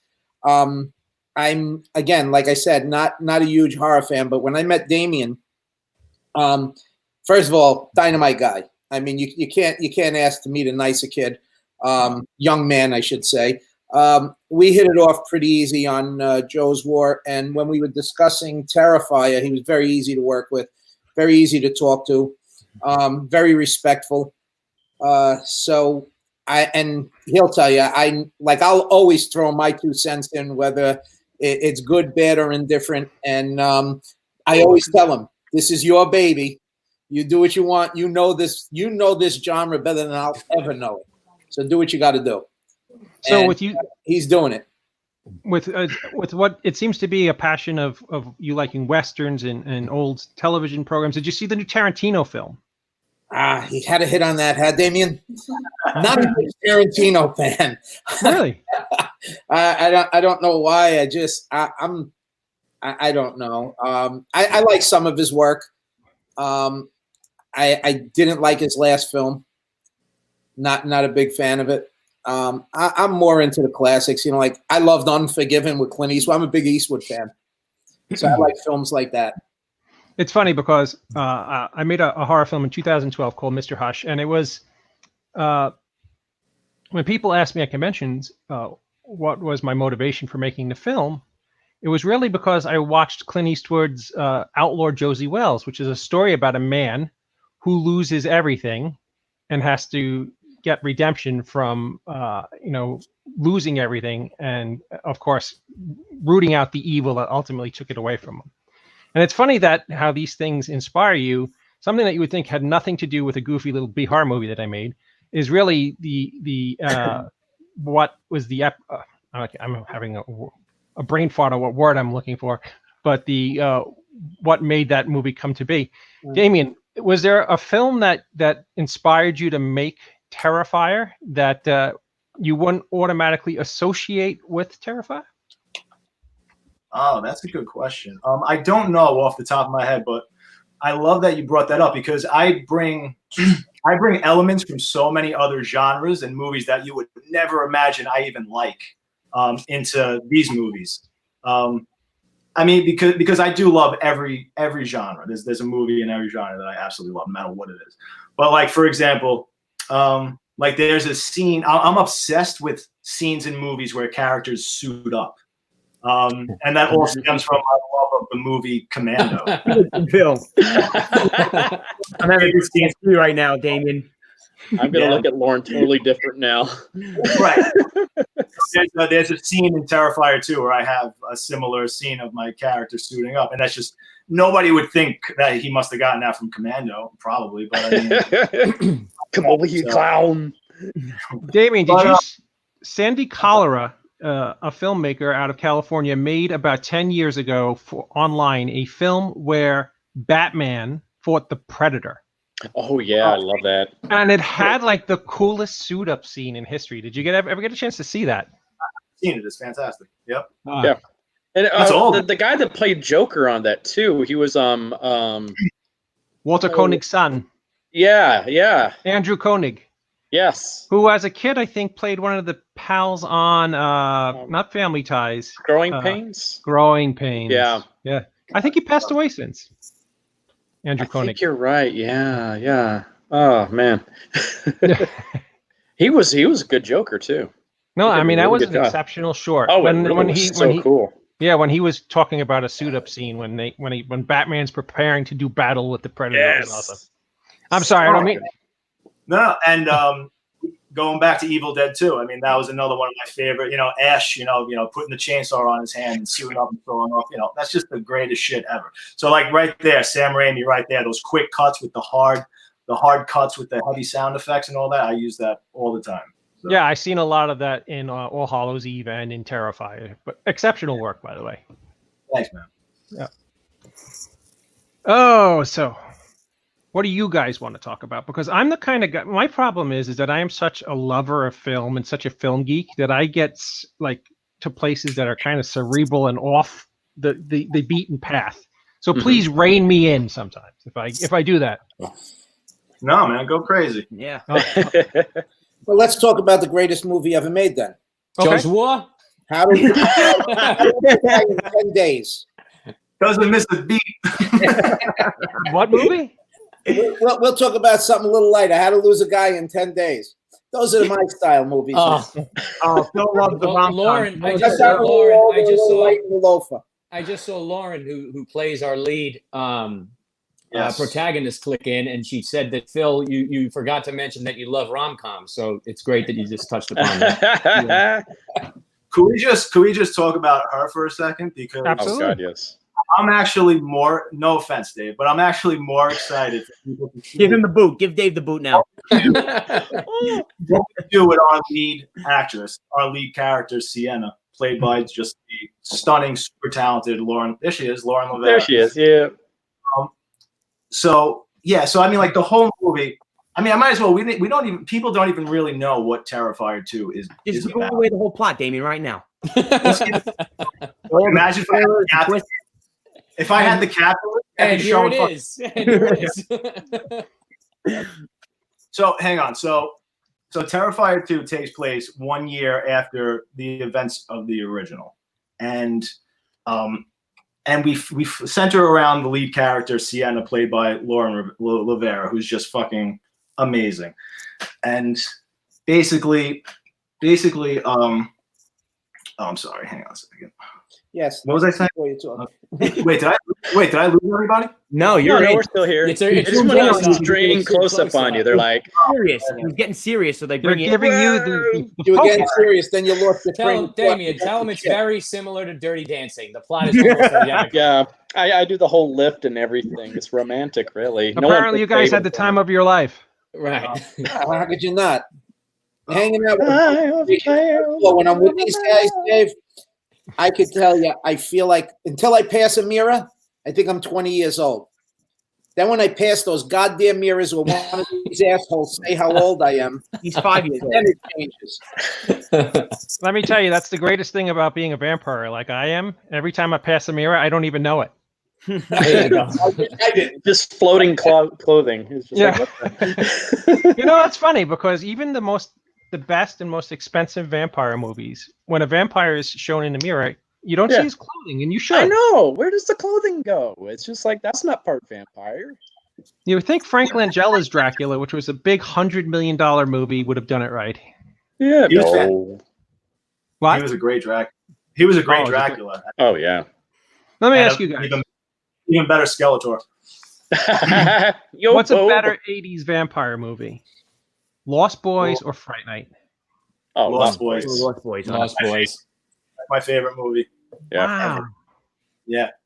I love Fright Night. I could talk about it at nauseum. I mean, it's one of my all-time favorites. But I saw Lost Boys in the theater when I was 3, and it blew my mind. I remember it like it was yesterday. You know what's funny? Cry Little Sister, great song. Come on. Yes, Cry Which Little one? Sister by G. Phenom. Tom Mack. Phenom. Yep. No, it's funny because I always looked at Lost Boys as something that was a lot glossier, a lot prettier to look at, technically more stunning than Fright Night. But I thought that Fright Night was much better acted and much better, as a whole. So I'm the one. I got no problem. If someone said they like Fright Night better, I'm not going to try and convince them that Lost Boys is the better movie. They're both fantastic. They're like apples and oranges. Oh yeah. Yeah, in my eyes, they're both exactly the same.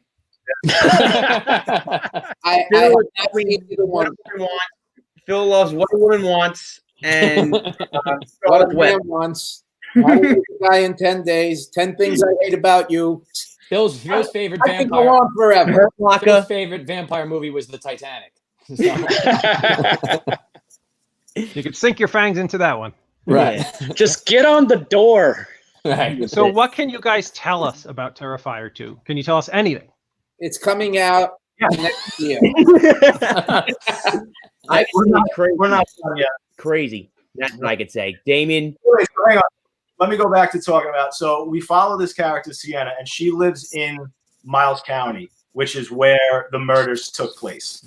And basically, at this point, Art the Clown has become like a sort of a local legend. Like everybody knows about him. And there's these conspiracies and speculation as to did he or didn't he die? Like is he returning to the town? So like the whole community is sort of stricken with fear. And then so we have this Sienna character now. The 1 year anniversary of the murders is coming around. Halloween's coming around again, and she starts seeing Art, and he starts breaking into her reality, into her world. And at the same time, she's sort of discovering who she is and what her true identity is, and what role she plays in this sort of universe, and whether or not she can stop Art the Clown, or if she even has what it takes to stop him. So that's pretty much what it is.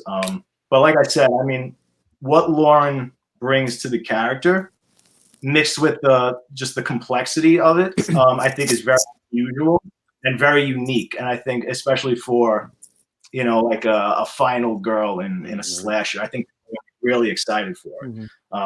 So like that's what I said. I mean, I'm really excited for people to see what we did with that character. A lot of time was put into that character, a lot of work. But at the same time, not to take anything away from Art, we brought Art to the next level in this film. And he does not disappoint. I mean, From I don't the even. other day, Damien, big time. Big time. Well, David Childress is asking you guys, will Terrifier 2 be in theaters, Netflix? What platforms will people be able to find it? We don't know yet. It's too soon to say. Way too soon. Yeah. Well, here's a question. Yeah. I'm sorry. Here's a question that intrigues me because it's a very unique feeling for everybody to experience this. Terrifier's made. You made a great slasher film, a great horror film, and it's taking off. And you guys are slowly seeing it take off. I know that feeling. It's wonderful. When does it sink into each of you that it's actually a part of American horror pop culture now? And what does that feeling mean to you? And what exactly was it that you seen that made you get that feeling? For me, I was driving my family down to Disney World to go to Disney World in August, and we pulled over in Fayetteville, North Carolina, 2:00 in the morning. And I put my wife and daughter to bed, and because I was wired up from driving all day, I went into the Walmart that is in the right next to the hotel. I know that Walmart in Fayetteville. Do you really? Yeah. Yeah, I did a show there for like 6 weeks. Oh, sweet. 2 years ago, yeah. So I going into the Walmart at 2:00 in the morning, and the guys are assembling the end cap for my film, Mr. Hush. And I was like, that movie's actually, I made a stupid little movie in the hills of Pennsylvania, ultimately thinking, I was going to sell it at conventions and nobody in the world was going to see it. And I go up to the guys and like a big goof, I'm 6'7", I'm a big dude. I'm like, I made this movie, and they're looking at me like, right, sure you did. Go smoke your weed somewhere else, pal, or whatever. So I mean, that's the moment that meant more to me than like the first royalty check did. And that's the kind of thing that made me excited to be a filmmaker. So you guys now are experiencing that with Terrifier. What made you guys finally realize that, wow, we did something special here? I guess I'll go first. For me, it was right after we released it on Netflix that September, and I was in GameStop picking up a copy of the new Spider-Man game that had just come out. And I'm wearing my Terrifier shirt just for shits and giggles because I do that all the time. Good old self-promotion. Yay. But while I'm in line waiting to pick up my game, like one of the cashiers is talking to, I guess, some of his friends, and they're over there talking, and I overhear them, and they're like, oh my God, have you seen this movie on Netflix right now? It's called Terrifier. Like, oh my God, it was so awesome, blah, blah, blah, blah, blah. And I'm just kind of grinning over here like, oh my God. And I get up to the cash register, and the cashier sees my shirt. He's like, dude, I freaking love that movie. Have you seen like it's on Netflix now? It's awesome. I'm like, oh yeah, that's awesome. Thanks, man. Thanks. He's like, would you ever be interested in meeting the actor that played Art? He's like, yeah. It's like, hi. And he's like, holy crap, no, it's not you. And I had to take out my ID and everything and show it to him. And I'm like, yeah, it's actually me. And like, he calls the other guys over, like, this is the guy that plays Art. And I had been going to that like GameStop for like 4 or 5 years all the time. So I talked to this guy several times, and they're all just going crazy over the movie.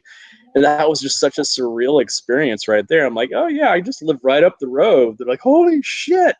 But, just to overhear people just casually talking like that in public about the film was just like, this is pretty freaking cool. This is not what I was expecting at all.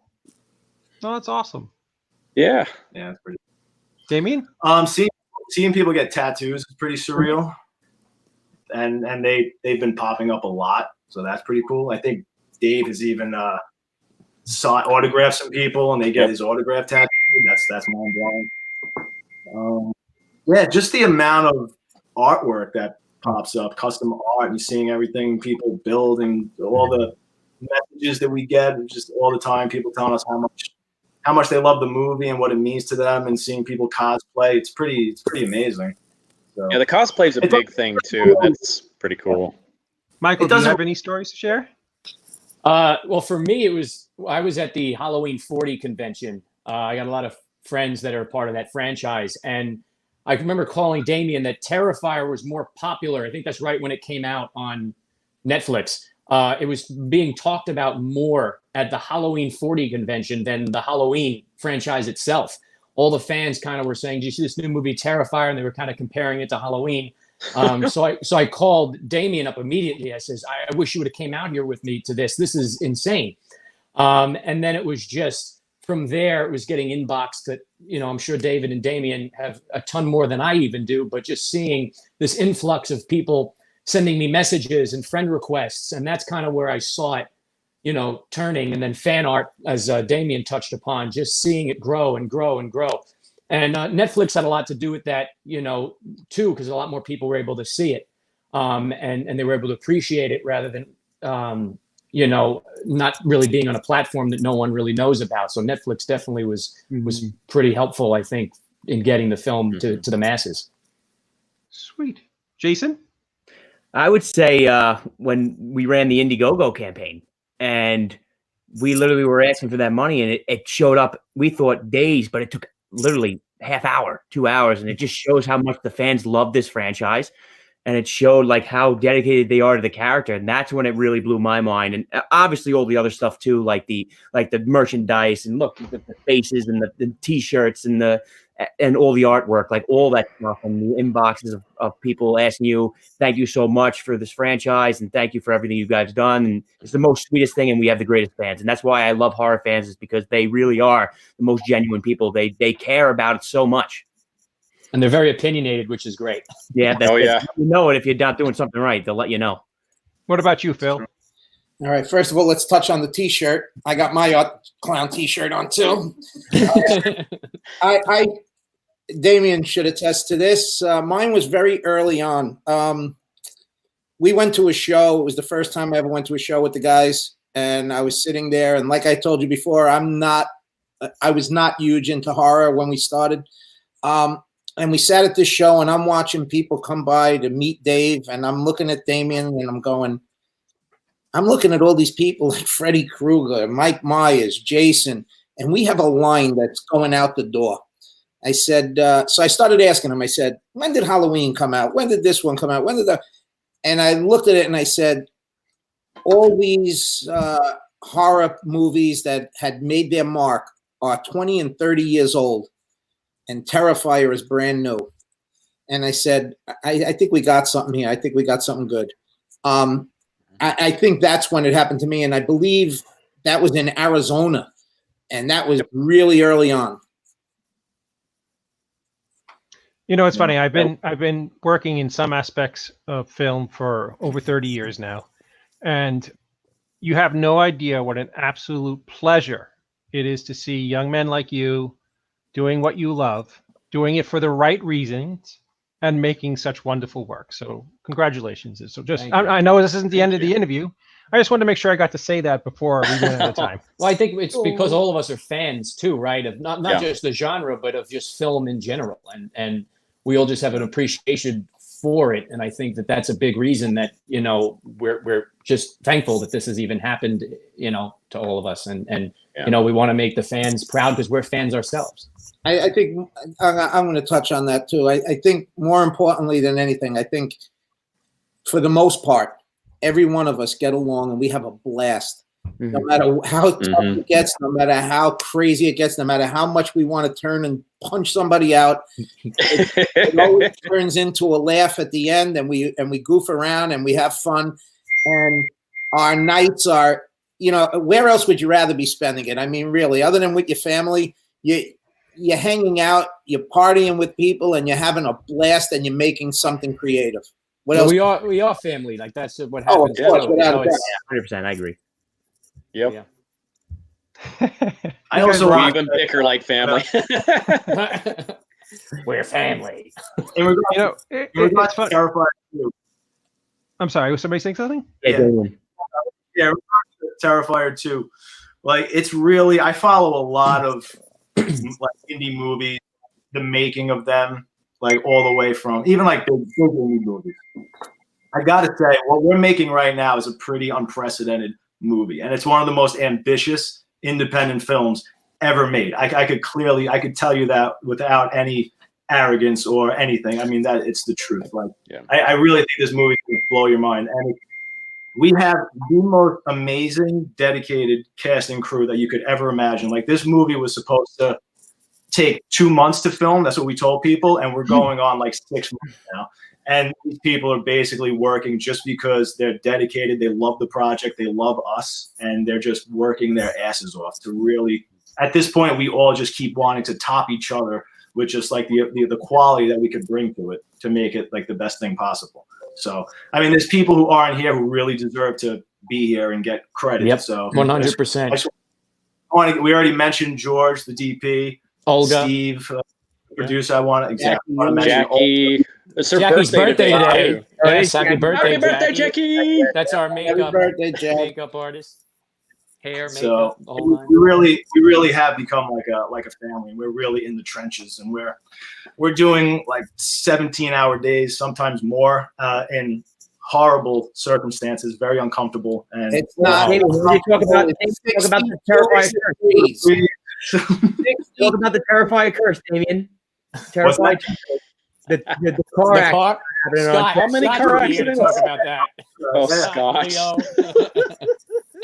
How many car accidents have we had over the course of this production? We're at 14. Oh Lord! I'm not even kidding. 14. I hope you're joking. Really? No, he might be underestimating it too. I want to know what you guys have on your craft service table if you're having 14 accidents. George, Craft services is amazing. He's right there. Beef tip there you go. Is craft service craft macaroni and cheese? Oh, beef tips are to die for, literally. No, Phil's doing an unbelievable job with craft services, and we thank him very much for all his hard work. This guy right here, okay, he's not just the producer. He doesn't just sit back, and he is there every step of the way with me. Like, we've been working on this for like a year straight. He does all the special effects with me in his basement. His amazing wife, Lisa, lets us destroy. He's building all the sets. He's building every set for the movie. There she is. Get lost. Stop stealing the limelight. Or they're cutting a close-up. But he's building, Damien, right? Every set. He's literally building. And Damien, I wouldn't have it any other way. That's it. Are you guys going a little wacko with the whole quarantine situation in New York? Michael definitely is. No. We've really only been open a couple of days. We're only a week. Yeah. I actually found out that my daughter, who's a junior in high school, they actually closed the school for the rest of the year. which is kind of worrisome because she's a junior and she's prepping to go to Harvard, and now her SATs are up in the air, and all those things that you need to do to get into a school like that. So yeah, but everybody's in the same boat, so she's not losing any ground to anybody else. Damien, what you need to do is fire up one of the cameras and get out there right now and do one of those apocalyptic films where the streets are empty. Just think of the production. You're gonna have to get Steve though, because George ain't leaving the house. Oh no, wait. There's no doubt about that. The production I've been taking through the ceiling to edit. Yeah. But yeah, no, I've been taking the time to edit what we have so far, so it's actually a little bit of a luxury for me. Now, but, is all of your principal photography done? No, and that's why he has to stay quarantined for a little while so we can get back to work. That is actually that kind of stuff is actually kind of horrifying, because if the space becomes 4, 5, 6 months between shots in principal photography, it becomes very, very difficult to make the film look right. Well, Damien should touch upon Lauren's little brother in the movie was very young when we started, and now he's 40. He's 40. He's also going to Harvard. He already has kids. Yeah, so and he was what, 15, 12, I don't know, when we started. So 20. We went major holiday on this movie, every single one. Right. We've shot through Halloween, through Thanksgiving, through Christmas, through Valentine's Day, through what St. Patrick's Day. We're gonna go through Easter. We have a resurrection, so yeah. Well, there you go. It's we could call it Terrifier Easter Part 2. There you go. We need to get back in the studio working. So, would you guys ever consider, as a group, to make a film that was outside of the horror genre? Oh, we could definitely do a comedy with this. 100%. I agree. 100%. It's very strange because I had done a couple of horror films, and then I was asked to do a non-horror film, oddly enough, with Kevin Kline, and horror films lend themselves to guerrilla filmmaking more than non-horror films, non-genre films do.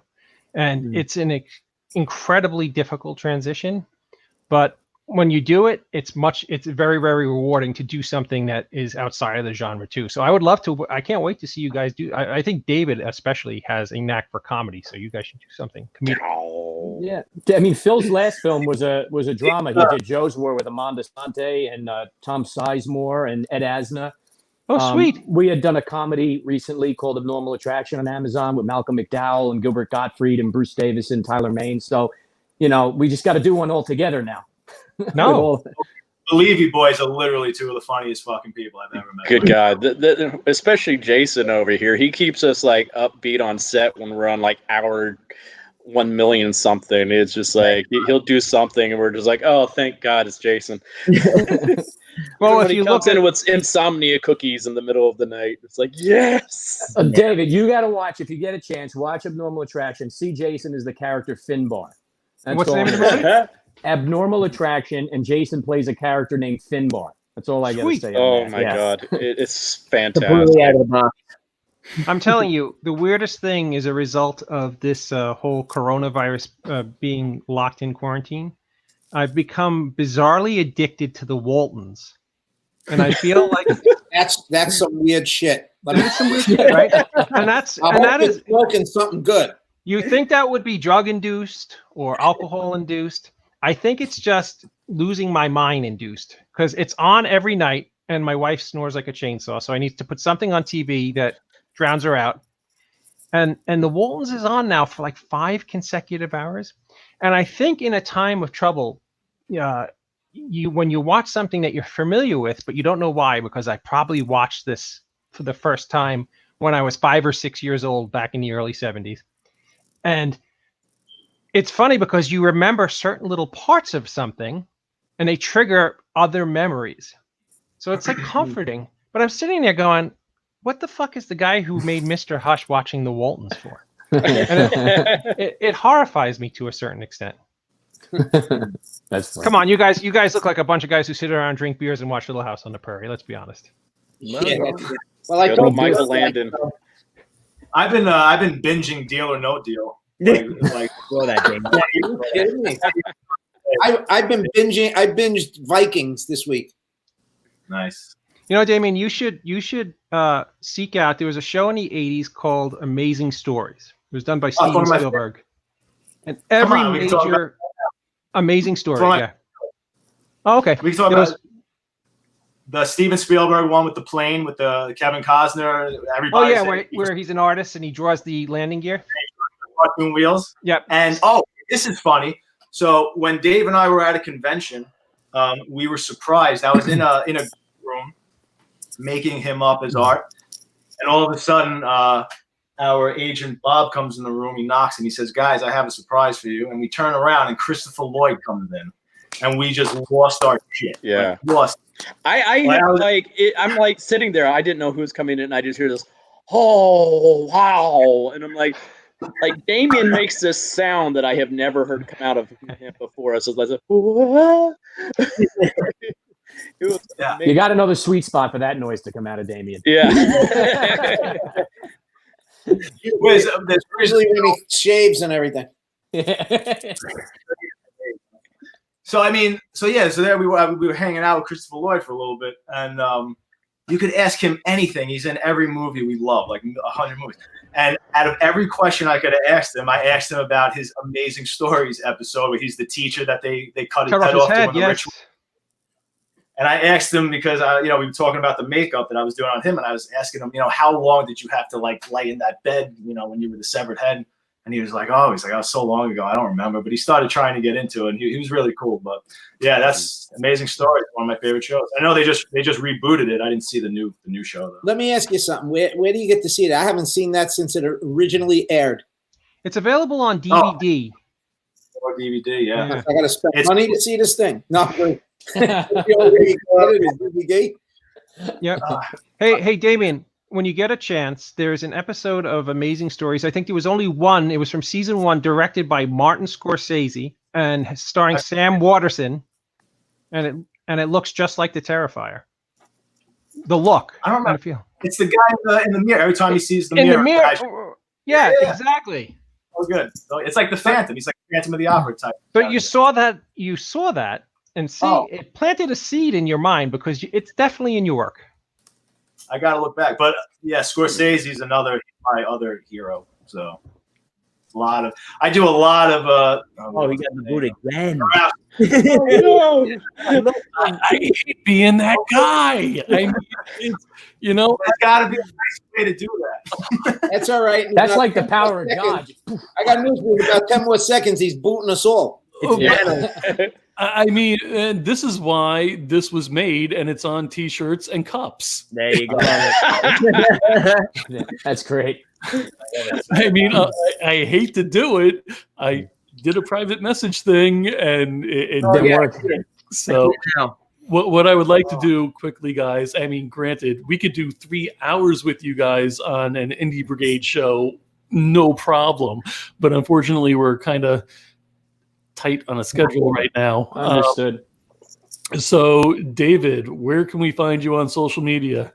You can find me on Facebook and Instagram under David Howard Thornton, and I'm also on Cameo under David H. Thornton. So if you want to reach out to me there, feel free. I try to respond as much as possible. All right. Thank you very much, sir. And let's go to finding my bearings here. Damien.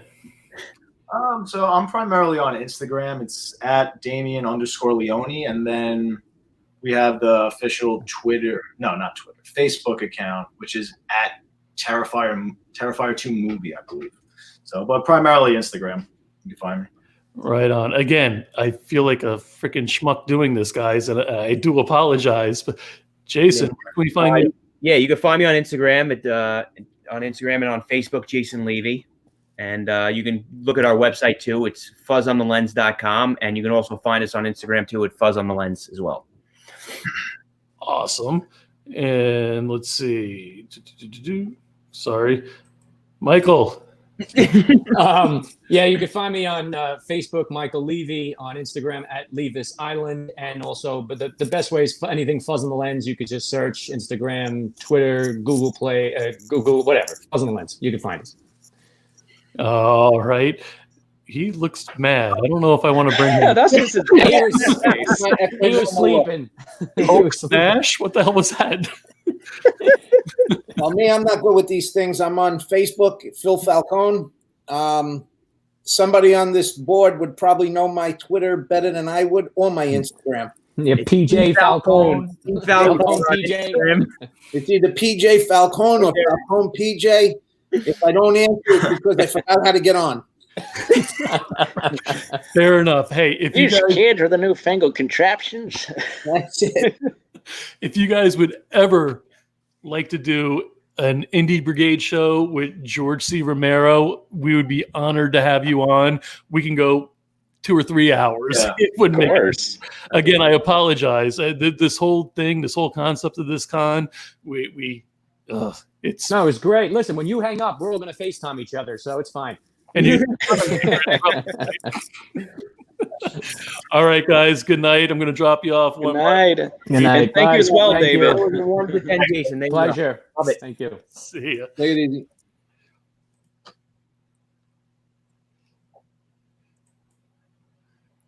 I'm going to leave you on because, yeah, no, I'm kidding. David, sorry, man. I just want to say goodnight, dude. Well, I can only have 6 people on screen at once, so That would mean you drop off for a split second so I could say goodnight to the guys I just were interviewing. fair enough. I apologize. It's kind of stressful doing this for the amount of hours I've been doing. I can imagine. I do apologize, but we got to get that private chat thing down.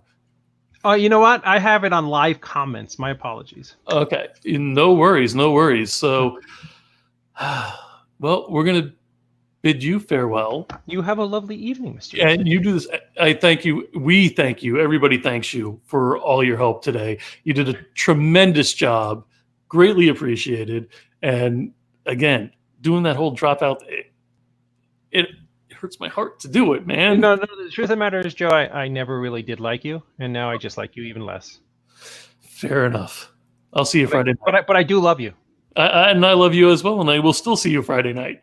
Good night, Joe. Good night. All right, so I am going to bring up the next panel. Give me 1 second, please. I think I'm missing some people. Man, I really don't like being the center of attention like this. Let's bring up something much better on here than myself. There we go.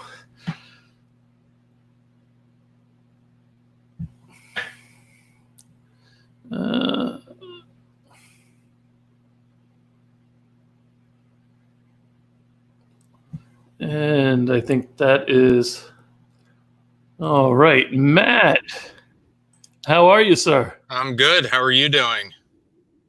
I am great, except I'm getting people annoyed with me because unfortunately it's part of the job, you know? No, I can understand that. But I am going to bring everybody up and I am going to drop out and do your thing, introduce them, and I will get to comment shortly. And have fun with it. And thank you very much for doing this. If you guys need me for anything, give me a holler. All right, will do. Thank you. Hey, do I sound okay? A little scratchy, Ben. Scratchy, really? Yeah. Okay, I'm gonna do a different thing then. Okay. Dan, how you doing, bud? Like I'm all naked. Oh, hey. You know what? You're probably not the first person to forget about pants during the quarantine. What's up, guys? Mike Manello, how you doing, bud? Good evening. Good. Ben, you Doing back well. with us? Ben looks mad. Do I sound better now? Can you hear me? Yeah, that's better. Still look mad. All right. Why are you so mad, Ben? I screwed it all up. Ben just looked like a freeze frame. Sorry about that. All right. Well, Why are you so angry, Ben? what's that, Dan?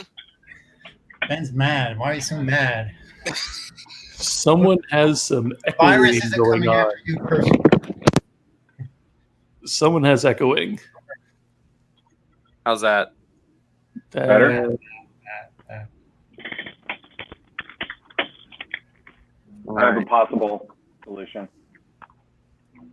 It's probably Ben's fault. Probably is. Can you hear me? Yeah, I can hear you. I can hear you. Did I take care of the echo? Hello? Echo? Echo, echo, echo, testing, testing, 1, 2, 3. And again, ladies and gentlemen, this is all live, so this is kind of. I do hear myself speaking out of some of these speakers. My speakers are off now. Yeah, I've No, got Dan- earphones in, so I'm not. Dan getting looks I put my guilty. earphones in. Yeah, Dan's the guilty subject. How about That's now? usually the case. It's usually the case. All right. Testing, testing. All right, guys, hear me? Can hear you great. Yep, I think we're good. No echo? Bye. Speakers are down. All right. All right. Now that we got that all figured out, welcome everyone. My name is Matt Blazi. I am the author of 8 Days in the Woods and the host of the Blair Witch Experience. And tonight I'm bringing you through 3 creators from the Blair Witch Project. I'll go around and introduce everyone. Mike Manillo. Hello. Good evening. Dan Myrick, repping the Hello, guys. Rinco, and Mr. Ben Rock. Howdy. All right. So, guys, we just passed the 20th anniversary of the Blair Witch Project. Can you believe it? No. It's crazy. I feel old.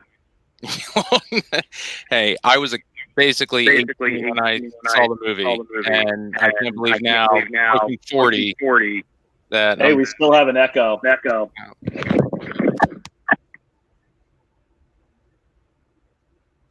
Can you hear me? Hello? No, there's still an echo. Yeah, Matt, I have a feeling it's you somehow. Where'd it go, Matt? I had headphones on, but Would you have 2 speakers going at the same time? The speaker on your headphone, speaker on your computer? When I plug my headset in, Mike, sorry. Hey, if you're playing along at home, drink when there's a technical problem. And I can get one of these made.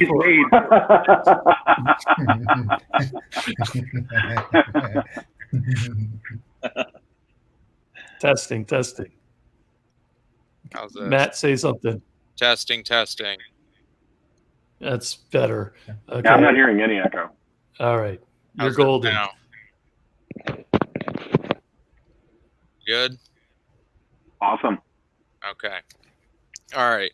So now that we got our technical issues out of the way, let's start at the beginning. Dan, you and Ed met at UFC along with Mike and Ben. What were some of the ways you guys started coming up with this story? You mean UCF? UCF, I'm sorry. Yeah. We did a lot of UFC though. Like we like to beat each other up. So. Yeah. There's a U in there somewhere. Yeah, I mean, originally it just started off with Ed and I, talking about stupid ideas and scenes, and I can't remember exactly where it was, but like the original sort of scene we were thinking about was kind of being in the woods, sort of this documentary style feel to it, and you kind of, it's at night and you come into this clearing and you see this old rundown house, and just the thought of that, the image of that, we felt was really creepy. So we just, I don't know, that sort of stuck in our heads about how, if you could do a whole movie with that style. And I'm hearing an echo. You guys hearing an echo? I don't hear an echo.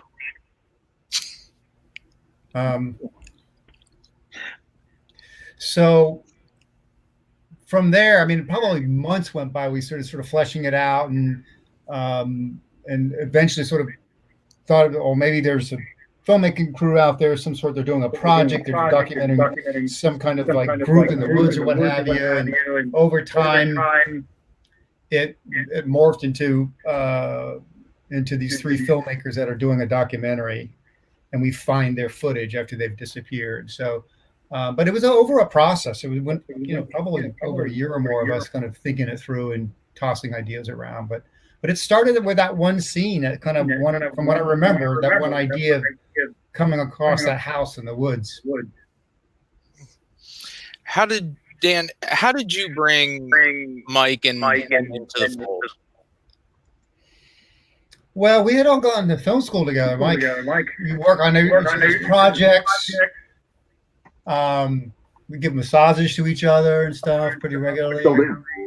It's pretty hot. Yeah. No, I mean, we all knew each other from film school, and so there was a lot of crosstalk, creative crosstalk. We're always spitballing and stuff. And I'm still getting that echo. It's hard to talk to the echo. Can you guys hear it now? I don't hear an echo. No. Maybe it's just it's those other voices. No. I've been hearing the echo. But we just out of curiosity, I have to interrupt. I do apologize. Nobody has their mic on their computers. I mean, I know the mics are on your, but usually this problem is somebody has the mic on their headset computer, or their speakers are too loud, and the mic is picking it up. All right, let me see if it's for me. Maybe let me check. I'm literally wearing AirPods and then headphones over the AirPods. So you're hearing my voice through the AirPods, and I'm hearing you through the headphones. Ben, is that what's causing it though? Is the sound earphones going into the AirPods? Yeah, that may be it. Yeah, that may be it. Yeah. Can you one or the other? Do your earphones and your AirPods have mics on them? Does it stop when I do this? Are you still hearing the echo? Nope. No, we're good. No, my fault. My bad, everybody. I'm not hearing it though. It's weird. Just can you put on the? Can you just have the sound come through your AirPods? I'll do my best. All right. Can you hear me now? Yes. I'm not really hearing echo now. All right. So where was I? What was the question? Giving a massage to Manello. Oh yeah.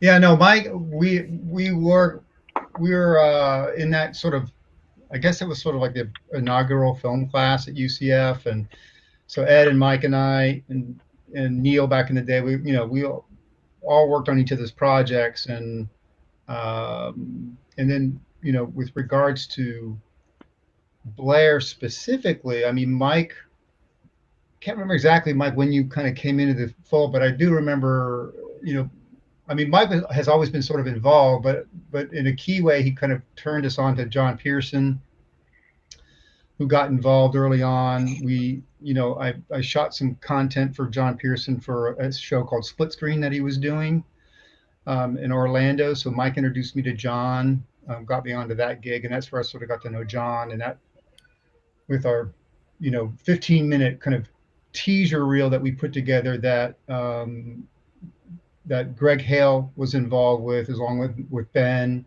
and Christian Guevara, we all sort of contributed to that. So we had this little teaser reel that we made. I handed that off to John Pearson as sort of a pitch, because we were nobody and he was John Pearson. So I said, check this out, John. If you think it's worth your while, let me know. And so like a week later, he called and thought it was real.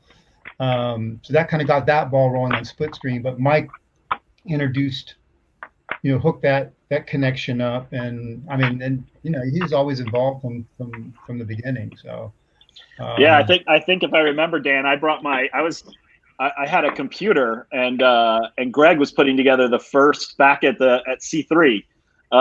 Greg was putting together the first investor package, and I went and I took my computer up there and we set it up in one of the empty offices, which Greg used to put together the first investor package.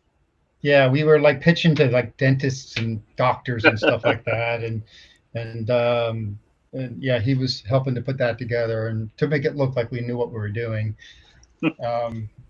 But yeah, I mean, we, in all these sort of tangential ways, everybody in the group has been involved and creatively, and it was the one thing. If Blair Witch is one thing, it was an unorthodox way of how a movie goes together. It wasn't really compartmentalized like you see in a lot of films that I've been involved with since then. But it was a big family affair of a bunch of guys back in those days that.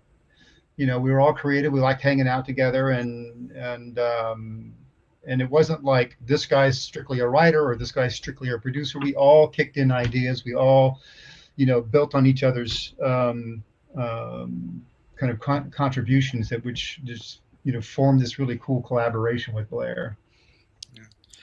Ben, can you talk about how you got involved and when you were first pitched the idea by Greg?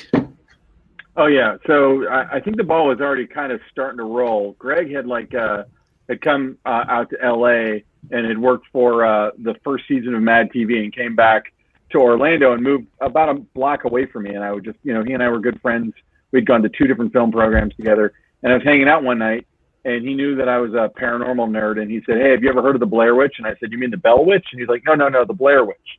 And then proceeded to kind of unfurl the kind of rough version of Ed and Dan's mythology on me, and I was eating it all up. I bought it all. And then he said, "Hey, well, Ed, he went to the school up in Maryland," and I was like, yeah. And he was like, and these guys he knew, they made a documentary about the Blair Witch. And I was like, "Oh, that's interesting. Whatever, cool." And he's like, "Yeah, but they disappeared while they were making it." And I was like, "No fucking way." And he was like, "Yeah, except a year later, all their footage turned up under an old house." I was like, "What the fuck?" And he said, we're gonna investigate it." And I said, "You guys are gonna die."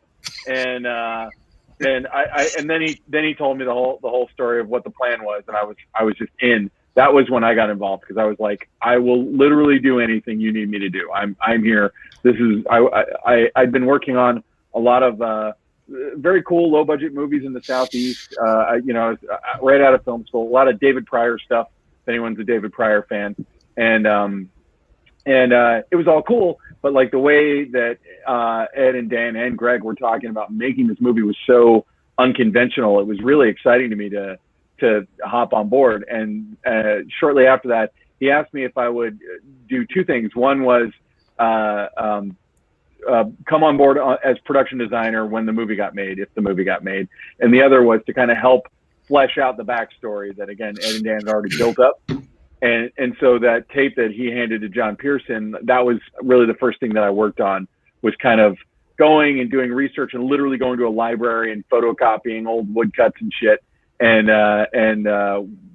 Dan had an office with a post system, and all of us kind of put together, I think you can find it online, but it's sort of a pitch tape for the whole idea. And it's just a more fleshed out version of what Ed and Dan and Greg had already come up with.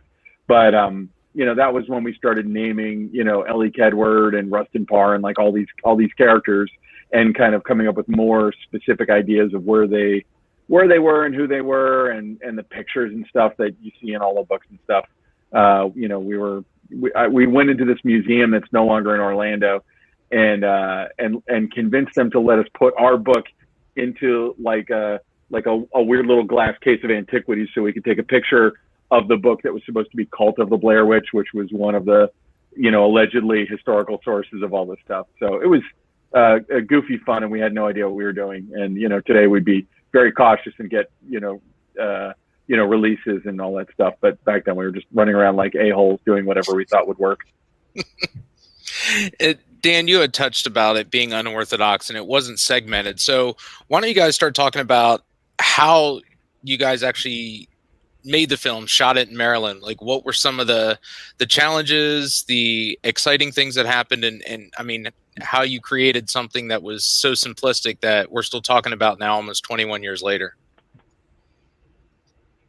Well, I mean, at the time when we went out to shoot the film, we were still thinking in terms of it being like framed more like a traditional documentary film, where the found footage portion of the film was maybe would constitute maybe 20 or I don't know 25 minutes worth of the final film, and it would be, you know, more of a traditional analysis of the footage, where, you know, you're stopping frames and talking to experts and talking heads and whatnot. And so, you know, when we were sort of on the scene and sort of working through how we would shoot the content, the content in this context, we really, both Ed and I were, and I think Greg as well, early on when we got out there, was like, you know, we really only need a little bit of stuff. And our logic was like, okay, well, we'll set it up as a full kind of experience as a narrative, where the actors come out, they're out there for 8 days, and we've got the CP16 shooting film, and, you know, we want to have this sort of chronology of them been out there for the entire 8 days, and we'll just take, you know, slices from that experience in this 16mm film that will ultimately end up in the movie. And the video behind the scenes component of all of this was almost like an afterthought. We were like, you know, we might as well shoot them shooting themselves. And so, you know, wasn't that Greg suggested? Didn't Greg say, hey, let's just get a dirt cheap camera and just let Heather roll all the time? Yeah, I mean, we didn't have any money, but it was like, let's just get a high-8 camera or whatever. I think it was a digital high-8 or something like that, but not digital, analog high-8. Analog high-8.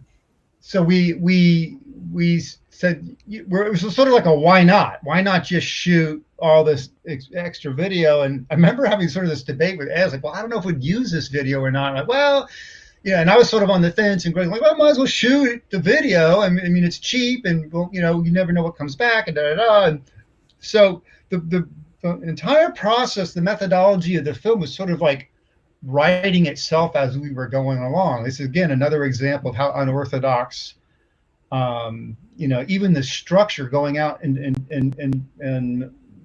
the methodology of production was being rewritten as we were going. You know, again, the whole mandate underpinning all of this, and everybody was on this page, is like, how do we shoot this thing theoretically in a way that it feels absolutely authentic, right? We don't want anything to feel contrived or set up or premeditated. So, I remember having these long discussions with Greg and myself, and I mean, everybody, Ben and everybody, we're like, so is this going to feel cheesy or contrived, or does this skew a little bit too far, you know, into paranormal activity world or not? And so all our decision making, we were intentionally kind of rooting it in that theory. And so the video component of it was sort of like, out of a practicality, well, at least we'll have a lot of content, we'll have all this behind the scenes stuff. If it works, it works. If it doesn't, it doesn't. And, you know, thank God we did. It ended up being most of the movie, but that's just an example in the early days of us sort of like working through the style, the aesthetic, and the process, and ultimately the film telling us what it wanted, you know, towards as we worked through it. But it was, you know, it was a fascinating time. It was, you know, because no one really knew what they were doing. We had this idea, and we knew what we wanted, but we didn't really know quite how to get it. We were sort of like, you know, fishing in the dark a little bit about how to go about it. But as long as it was scary, we felt it was really authentic, then we felt we were okay. But it was it was just one of those things that we were sort of flying by the seat of our pants. I mean, we didn't even have the ending thought up until like 3 days before we started shooting. So, but yeah, the whole video component portion of it was a big part of the ultimate final product that sort of came in a little bit through the back door during production. And you know, I don't want for everyone that doesn't know about it, Mike wasn't there during the actual shooting of the movie. So if Mike's just sitting there nodding, Mike comes in on the back end. So I don't want anyone to think that we're passing over Mike, but Mike has a very important part once the film gets shot. But Ben, being a production designer about a movie where kids basically go in the woods, I mean, how do you as a production designer, what did you have to do to really make this stand out? I know you did a lot of work at the house at the end.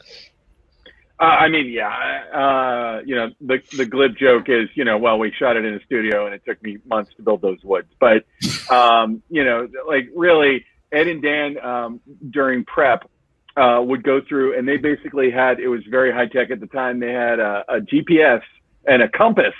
So a GPS was like it was like a handheld. It was yellow and plastic, and you know, it was a hardy little device with an LED display or LCD display, excuse me. LCD. And they, yeah, sorry about that. And so they, but they were kind of tracing through the pathway that everyone was going to go on, and like really the things I had to design, because I'm not really a production designer. This is my one and only production designer credit. I had done like some art department PA work before this, but that was as close as I'd ever come. You know, it's like I had to decorate Heather's house at the beginning, and you know, I did stuff like find magazines from 1994, which is when this was supposed to be happening, and kind of put them around her house. You don't really see them in the movie; it didn't really matter. You know, we had to. We were shooting around Halloween, so the restaurant that had the Halloween stuff on the window, that was already there. Mary Brown's creepy trailer, her gate was made out of sticks because Patty was a little different and she had crafted that out of some sticks. So like 90% of my job was sort of just to like round up shit. Like, you know, Greg and I would go to REI and get the tents and the packs and all the stuff that the crew were out there humping around. I remember having to go to DC and get the light that you know, like Heather's camera mounted light. And I was sort of, you know, like all purpose guy, like in any department, but a lot of my responsibility did fall to that house at the end. Because like, if you would have walked in there before we got there, it was covered in graffiti. There were modern things in there. It did not come conveniently with handprints of children on the walls and charcoal powder. So, you know, we had a lot of the work. It was like a mid-century modern play. It was really nice. It was really nice. Beautiful. It had a driveway. Had an infinity pool. Yeah. Had to get rid of all that. No, but I mean, like that place was really terrifying. Well, Greg and I drove up together. And the first night that we were there, I think Dan wasn't there yet. I think he got in the next day. Ed took us out to that house, and it was nighttime when we got there, and it was way out in the middle of the woods. And it was just, I mean, you've been there. You know, it's quite a ride just to get there. And then you're just in the woods, it's dead quiet. And then that house is just kind of sitting there. If you look around, there were the foundations of other houses that had been in there that had fallen into disrepair. But that was like, you know, the main thing. And as soon as you walked in and smelled the place and just like everything about it was terrifying right off the bat. So it was really just trying to demodernize it, do the handprints. I went and got a bunch of like old toys from secondhand stores that looked like that were kind of timeless, that didn't look like they were from the 90s. So there could be toys strewn around, which you really don't see. There's kids' clothes in there. You kind of don't really see that either. It just kind of, the place is so busy and there's so much detritus. And then, the writing around the windows and doors, which is a language called transitus fluvii. I had to kind of come up with a plan for that. And, you know, I had a decent amount of help, although like my main PA was Patty, who plays Mary Brown. And so I got to spend quite a few days, just me and Patty out at the house, but also like everyone came out to the house and helped out, you know, Ed's fiance at the time, now wife, Stephanie, she came out, her sister Carolyn came out, Rick Morano, excuse me, all of the crew kind of came out and worked on getting that house up, because it was a kind of a mammoth undertaking. I'd had this totally harebrained scheme too that Greg shot down, which was I wanted to like put a bunch of meat under it so that it smelled like rottingness when they walked in, and he was like, "Yeah, that'll attract animals," and I was like, "Yeah, you're right." But I wanted to be disgusting. Anyway. There's like a bunch of bears out there. I know, seriously. But anyway, and besides that, like doing the stickmen thing, like that was something that we did while they were shooting, if I'm not mistaken. Like we went out and hung those during the shoot, and we all went out there. It was like the whole gang went out there and did a bunch, and then to finish it up, it was myself and a guy named Fahad Vania, and he and I spent like a whole day just hanging those things out there. And a whole lot of money to make those stickmen too, from what I hear. Yeah, well, we only the finest That's like twine. 80% of our budget. I know. All of us went to the twine. The frickin' twine, man. To clarify, Matt's hilarious jape. I had gone to in Bethesda. I was picking some stuff up at an art supply, and they had twine, and I needed to pick up twine, so I bought a ball of twine, and it was $9. And to this day, I'm still getting $9 ball of twine. And you can pick out the twine. Let's have wine. Let's have red wine while we're doing our stickman. Why don't we? Drive up in our limousine with our balls of twine. Everyone had to take a pay cut after you bought that twine. Ben's tombstone is just going to be a ball of twine. So what? Money everywhere.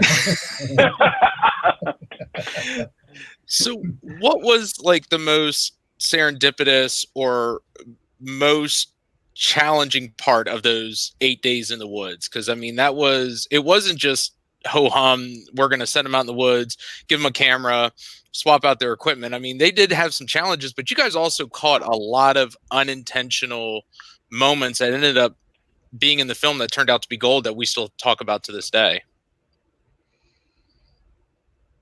Yeah.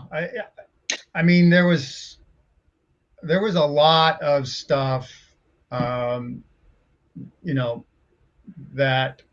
we didn't expect or plan for.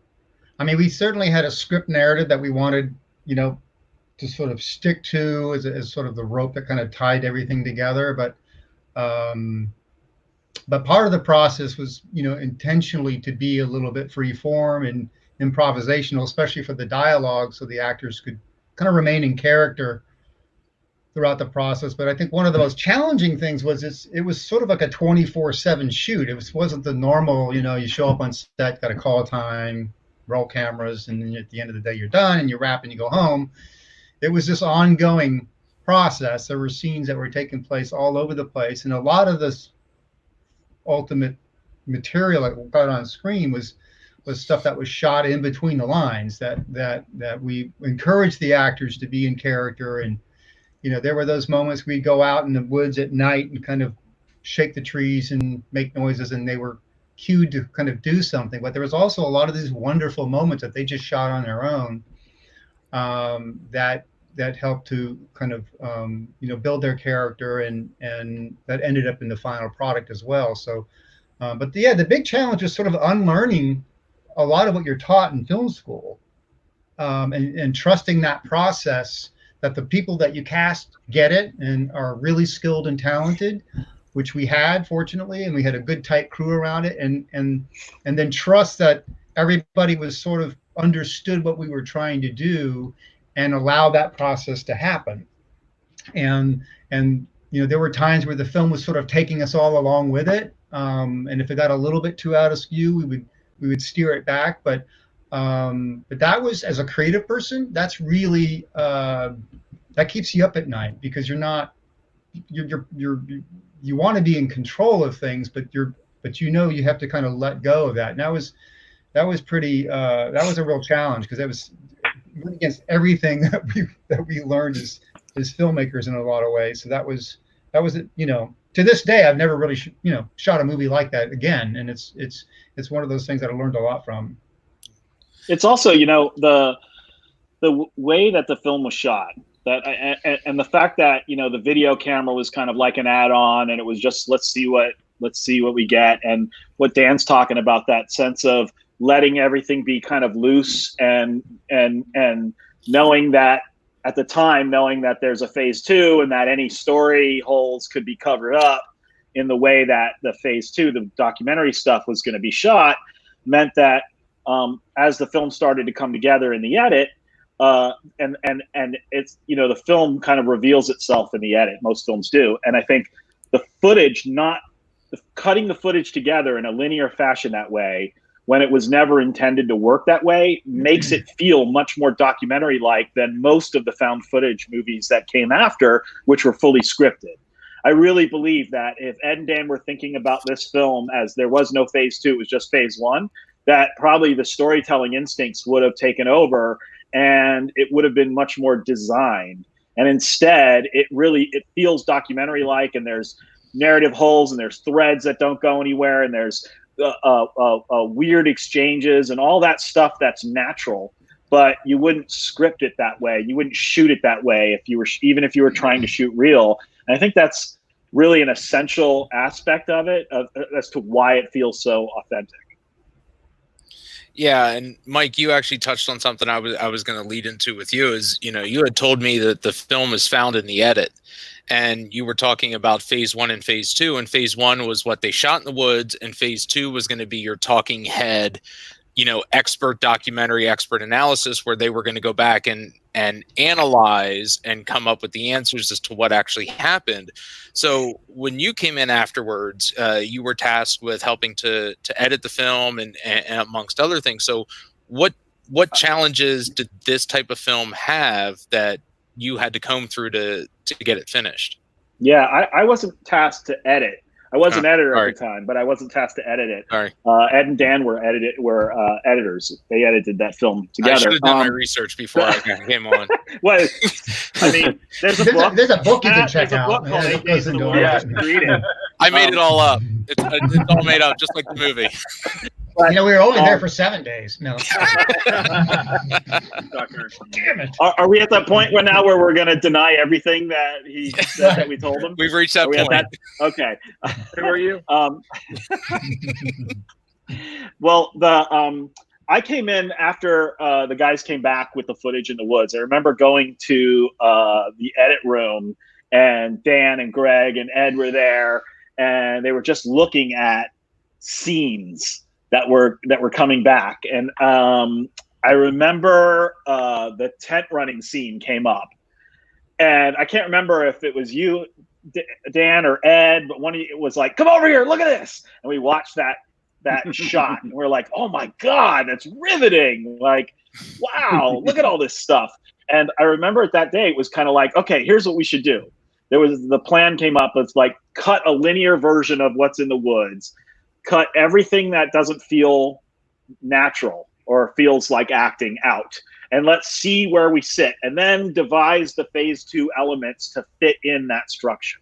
And that decision to cut these 8 days of footage in the woods down to, you know, feature length became the monster that Ed and Dan had to wrangle in the edit room. So, you know, Greg and I were editing videos for Planet Hollywood and paying clients on nights and weekends, and actually days and some weekends. And Ed and Dan were cutting the film on the same machines in the nights.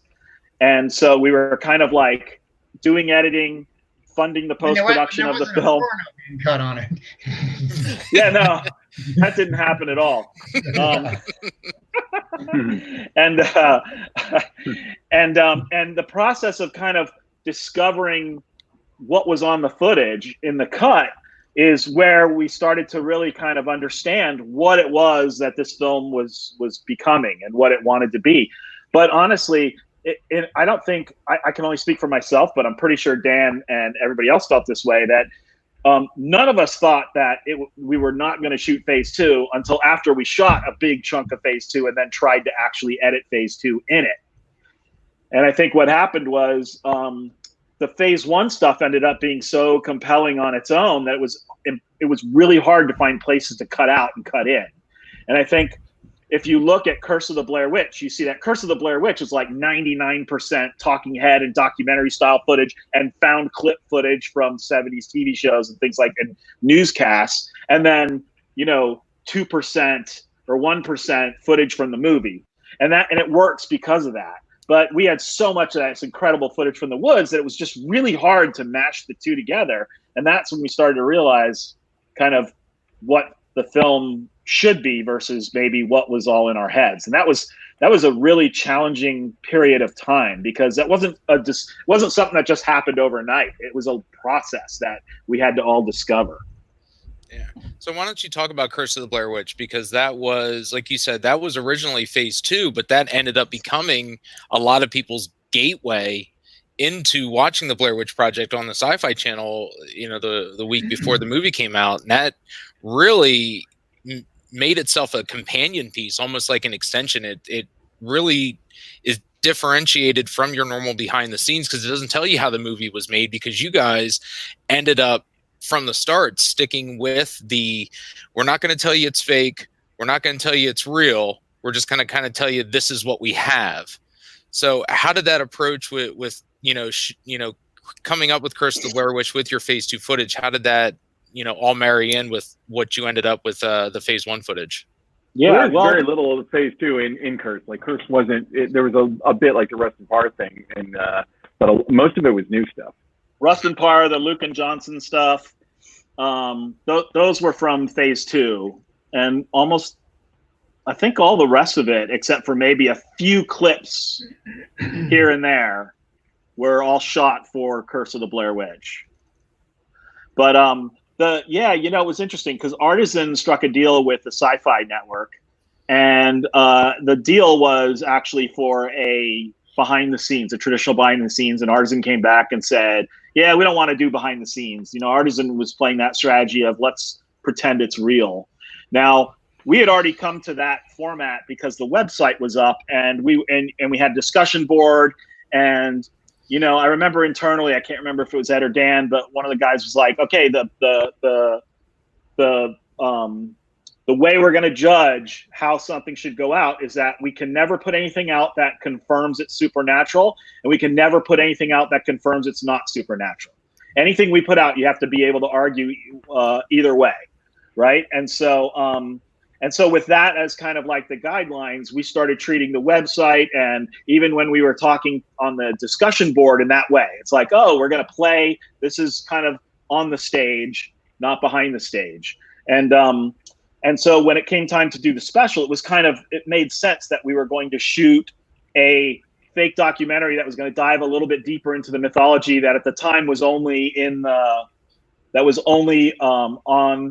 website, and even then it was in a very truncated form.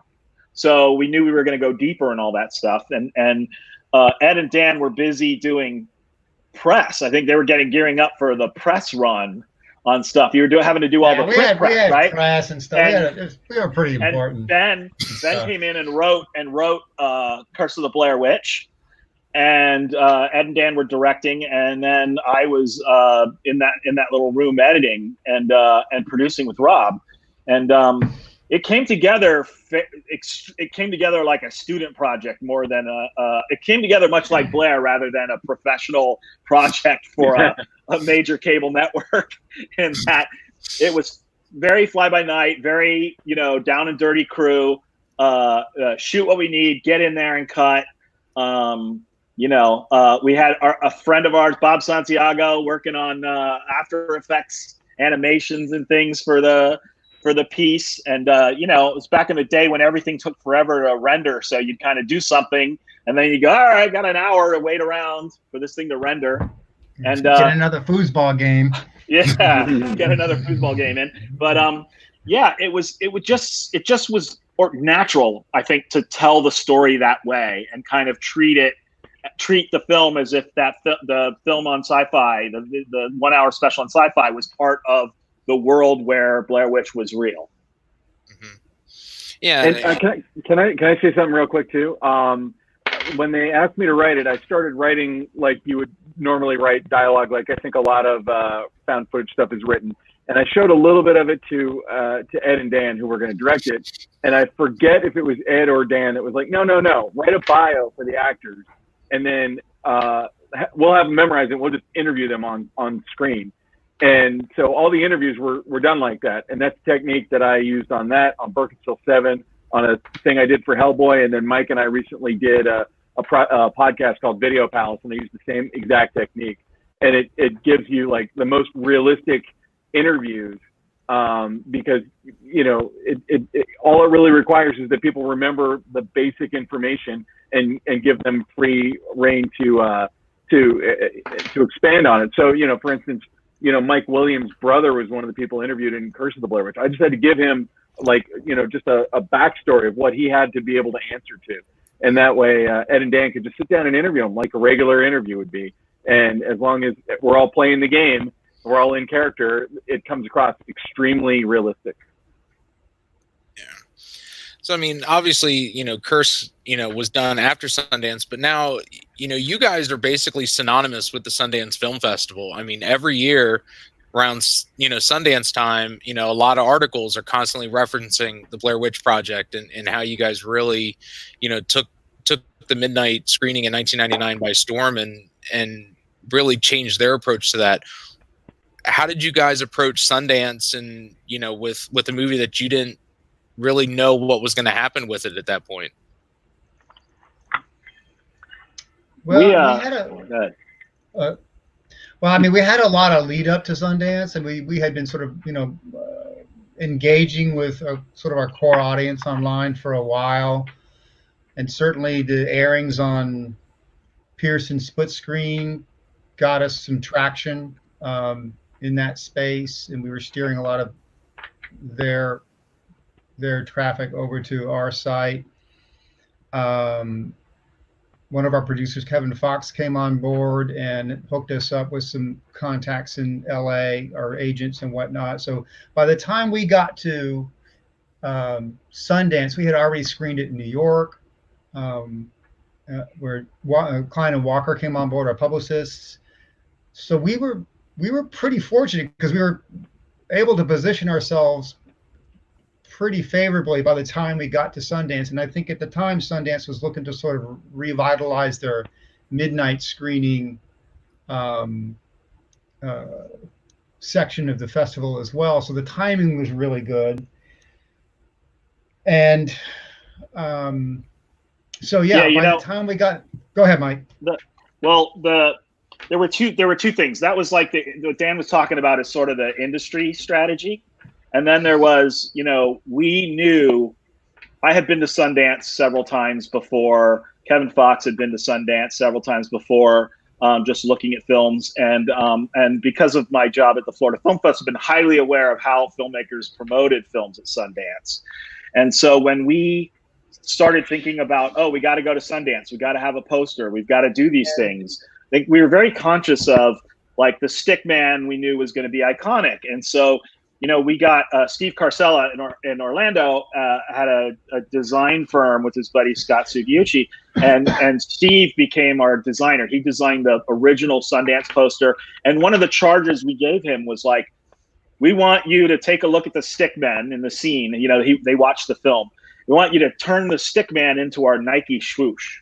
Like we were like very specifically like, give us an icon, and that kind of stylized stick man with the thorns. That's, you know, Steve Carcella designed that for us and for the poster. And then we turned around and we made, you know, these kind of silver pins of the logo. And then we made hats with the logo. And so there was a conscious decision that the film was so weird and so strange that we needed to think about promoting the film as a horror film. And we needed to show the distributors there at Sundance that the film could have a fairly normal looking horror scary poster, and that it could have icons that you could see being like basically assets that could be used to market the horror film. And so, but then thinking about Sundance, for example, like one thing that a lot of filmmakers used to do at Sundance, and I could never figure out why, is they'd hand out t-shirts, and it's like, it's Park City in January.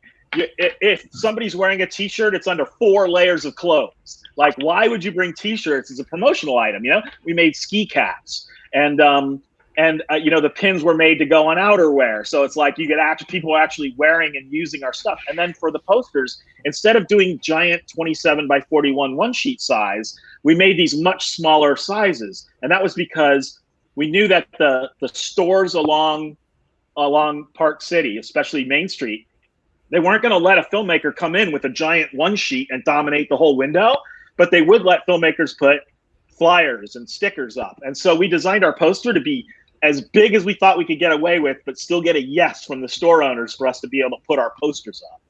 So it was like, in terms of the thinking about the marketing and how we're going to get out there, it was very conscious on our part to try to show that the film could be sold as a horror film and not this weird midnight crazy insanity. And I think a lot of it just had to do with taste. I think between the group, the guys that helped design the logo and down to the kinds of hats that we all liked. I mean, those are the things that when you hand out to somebody at Park City, they'll actually wear. It doesn't get stuffed into a carry-on bag and never seen again.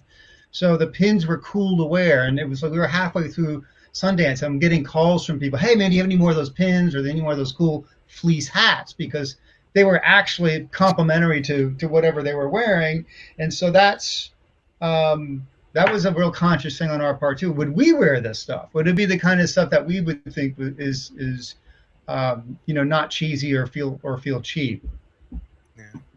And Ben, regarding the stick figure, and you were talking about, it's an icon, it's a Nike swoosh, it's like Jason's hockey mask or Freddy's glove. That story almost kind of didn't happen. You were kind of almost just trying to think of the word, almost that almost didn't happen, making the stick man and making it an iconic part of the movie. Well, here's the thing.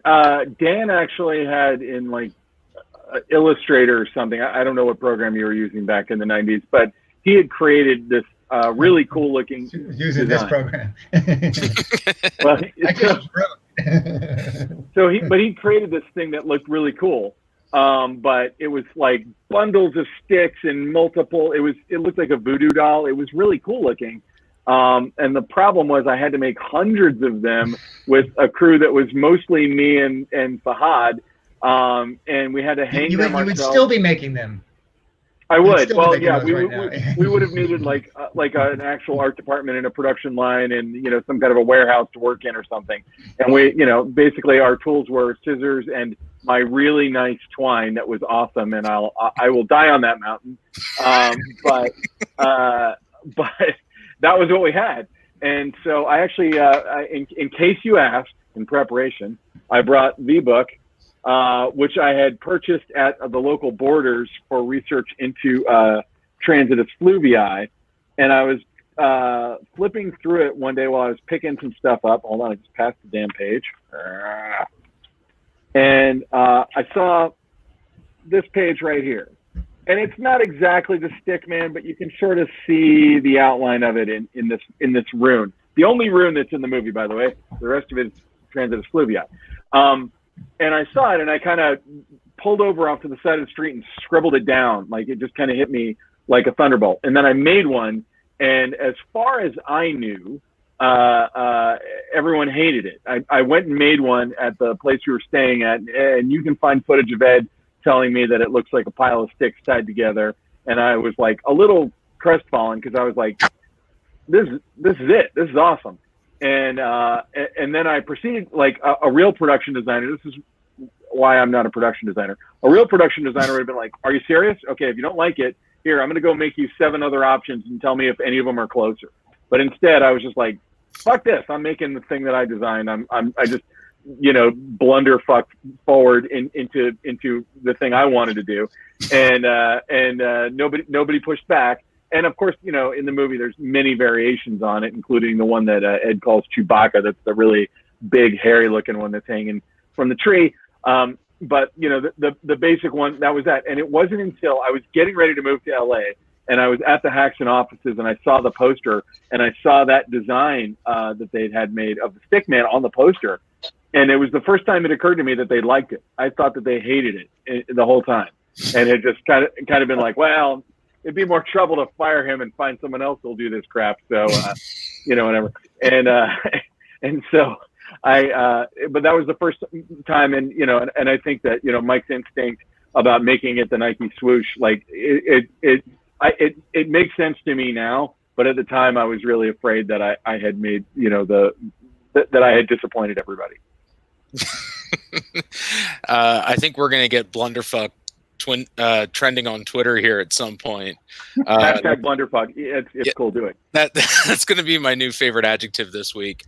I mean, obviously, we're sitting here almost 21 years later. So where was the first time you guys, outside of the press screenings and the in front of the cameras moment, that you realized that this thing had taken off? Because people still talk about it today with regards to any found footage movie that's being released. So obviously there was a moment that it clicked with you guys that this thing was going to be sticking around.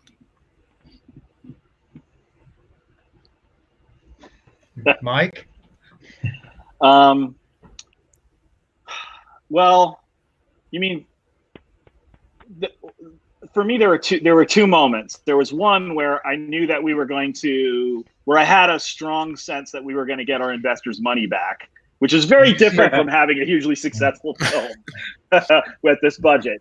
And that one was at Sundance, because it's the opposite of the UCF screening.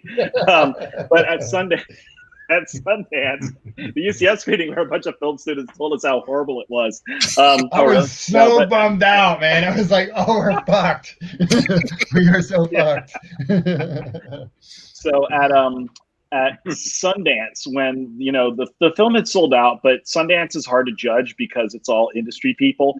But when we got there, there were hundreds and hundreds of people that are like high school and college kids that you don't normally see coming up to Park City to watch a movie, and they were standing in line, and it was crazy because they were standing in line even though we had a screening the following weekend in Salt Lake City. And that screening hadn't sold out, which told me that all these people wanted to come up to Park City to be a part of opening night, of that premiere night, so badly that, instead of and they all came from Salt Lake City. So they all had to trek up and it was snowing that night. So it was a miserable ride up the mountain. And that was where it was kind of like, I can't remember if it was you, Dan, but I remember Ed was there. And I remember saying, like, man, it's like, if we don't get a deal, we're going to be able to four-wall screens in big cities, and we'll make our investors money back, and we'll put something in our pocket, but we'll make the investors money back, and we'll be able to do another movie.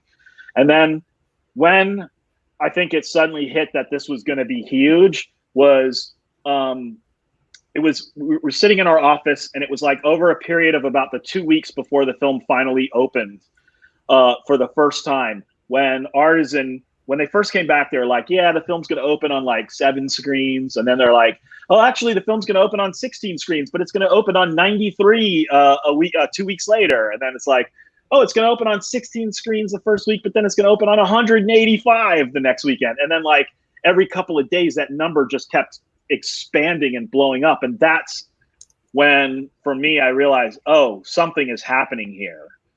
Something is happening here, and there's some kind of energy behind the film that's beyond anything any of us anticipated. Uh-oh. Oh, who's he going to cut off? Wow. Do I have that reputation? Damn, that hurt, man. Man, we didn't even get the Book of Shadows yet. Man.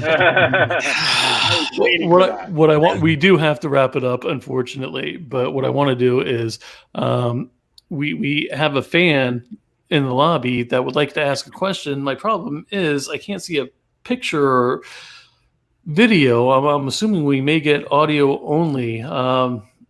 Matt, you there? No, his mic is blocked also. Unmute mic. That's on his side. Matt, you are on screen if you are there, and if you have a question for the panel.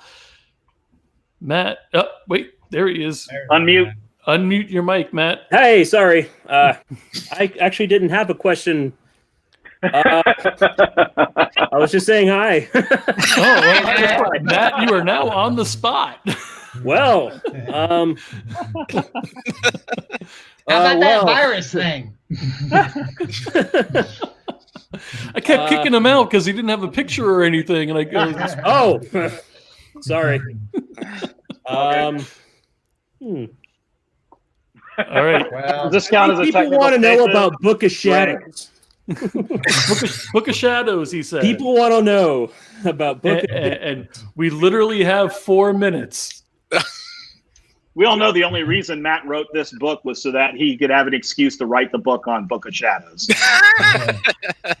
Yeah, 8 Days in the Woods is secretly the making of the Book of Shadows. I just packaged it differently. I wanted to show my love.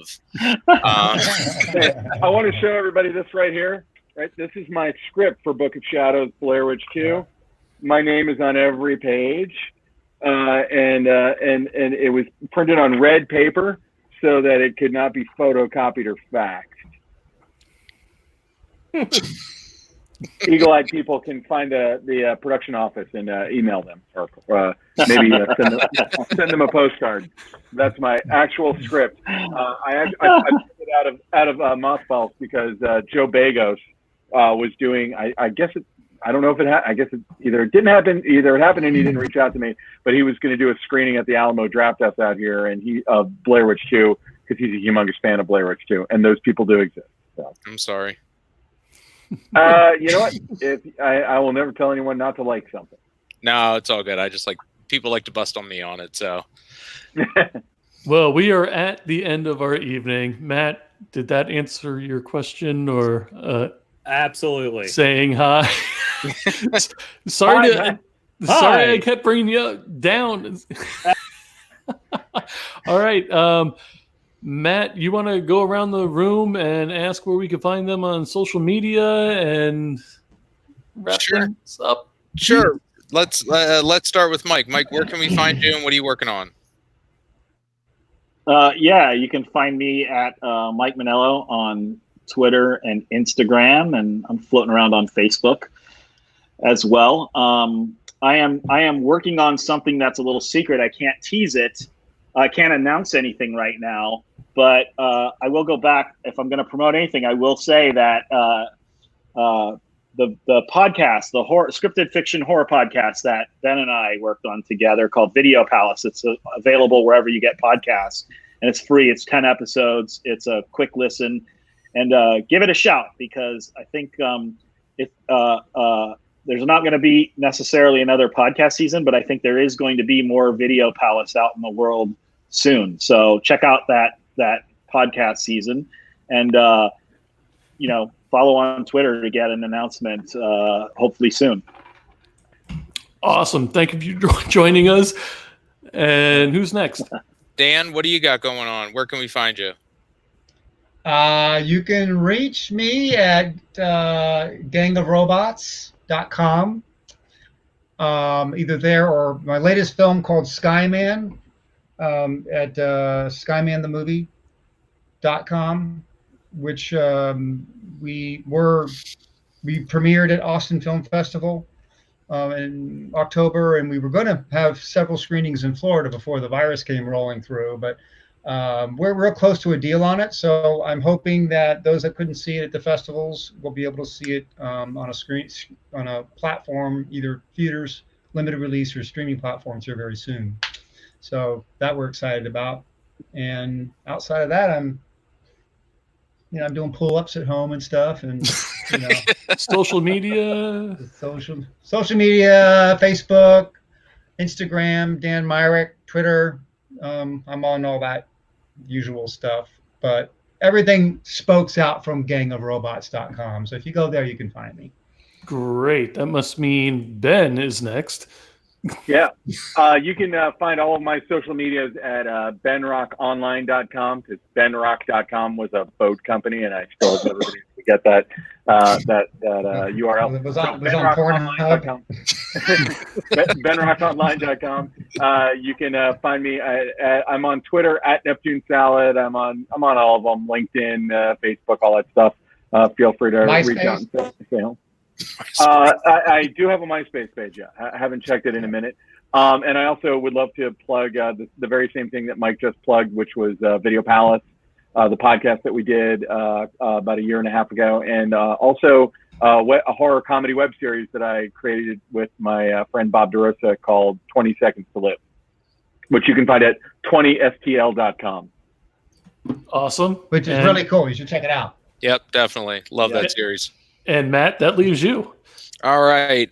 You can find me on Facebook, BlairWitchExperience.com, the official Blair Witch Project Facebook group where all of these gentlemen and fans hang out constantly, on Twitter and Instagram at Monroe Zombie. Delete Your Ease is where I normally hang out at. So hopefully we can catch up and share some more Blair love all around the internet. Yay. That was awesome, gentlemen. Thank you very much. It was. Thank you very much. Truly. Thanks for having us. Great evening. Thank you. Our pleasure. We will catch you next time. Thanks, guys. All right. Good night. Good night. Night. See ya. Man, I hate that. I don't want to be the that guy. There we go. Whew.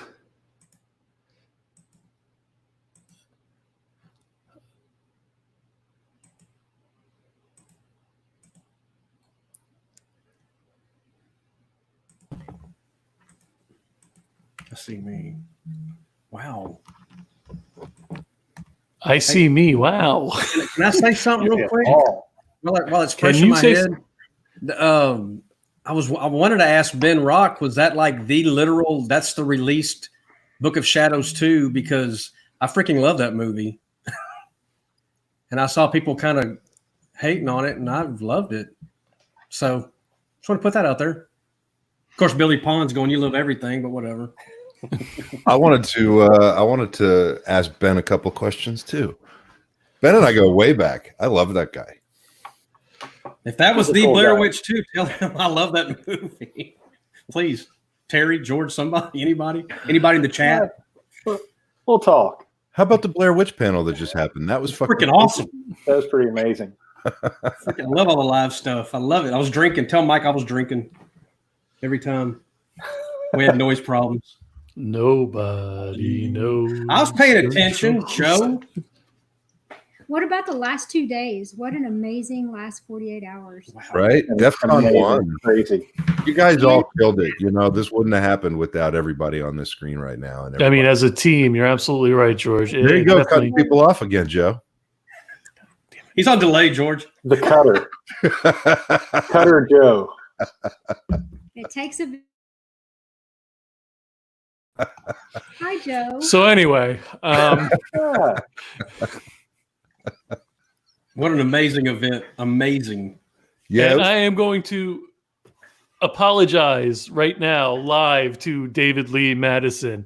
I was in a predicament, brother, and it wasn't my intentions to go No route. worries. It's actually kind of funny because I was in the middle of asking the question and I disappeared and I started like looking at my plugs, making sure that I didn't move my chair and pull something out.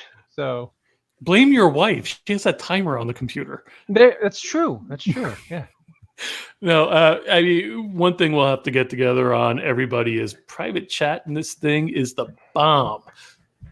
No, I get that, but I also like to read the live comments from time to time. So I think I had it on that. So my apologies. Well, what happens with me is a lot of times I'll put it on private chat and it'll automatically just switch over to live comments, I think. Yeah, or you know what I mean? So, and then I forget there's a private chat because I get caught up in all the stuff. And if you're not used to the program, absolutely. And I just interrupt you. I'm just now figuring it out. So, but listen, I want to just say that literally for the first time, Joe, I don't have anything shitty to say about you. So that's about the nicest compliment. Now, mind you, I got him on full screen to say that. And this is being recorded live. It's true, and I'll stand behind my statement. Joe, you did a great job. None of the stuff that went wrong can actually be blamed on Joe this time. But I think that's all part of it. I mean, this is a live event. It was the first of its kind. We did it within the confines of the technology that we have at our fingertips, as opposed to going out and trying to find some big solution. But this is something that I think we're going to try to do on a regular basis. I mean, especially now that we've partnered with Heavy Metal Magazine, there's big stuff happening, big stuff afoot. And just to talk to everybody on screen real quick, I mean, seriously, you guys did a great job. Terry, your drone thing was informative and genius as always, and I love you to death. And Lance and Sam, you guys stepped up and really, really did a great job with everything that you did. And David, what can I say? Thank you for all the moderating you did and stepping in and having fun, and for helping us get some of the great guests too. So, literally DEF CON 1 could not have happened without the people who are on the screen right now. So thank you. I don't know how to thank you guys, because people seem to have loved it. Well, George, you did. If I could just take the floor for one moment, you did an exceptional job. And I think in the times that we're living in right now, not to sound all corny or to get reflective, but I think people really, really needed something like this to escape from, what's going on and the reality of being quarantined or not being able to leave the house. And I think you couldn't have come up with a better idea at a better time. And I think history is going to be very, very kind to you for this wonderful idea. Wow. You're here. Agreed. That's really nice. In the amount of time you pulled it off. Yeah, well, I mean, who needs sleep? I'll sleep when I'm dead. I'm just hoping that when Tarantino ultimately gets around to making a movie about this actual convention, I'm just hoping that Brad Pitt is still. I'm just hoping that Brad Pitt is still good looking enough to play me. Hey, excuse me, Sarah, bite your tongue. Hey, how about let's just talk about the vendor space really quickly. But before we do that, Reservoir Dogs would have been an interesting film if every character had to be a different character on a different screen at different places. I don't think it would have worked the same. But anyway, yeah, I can see Lance being Mr. Pink. Really?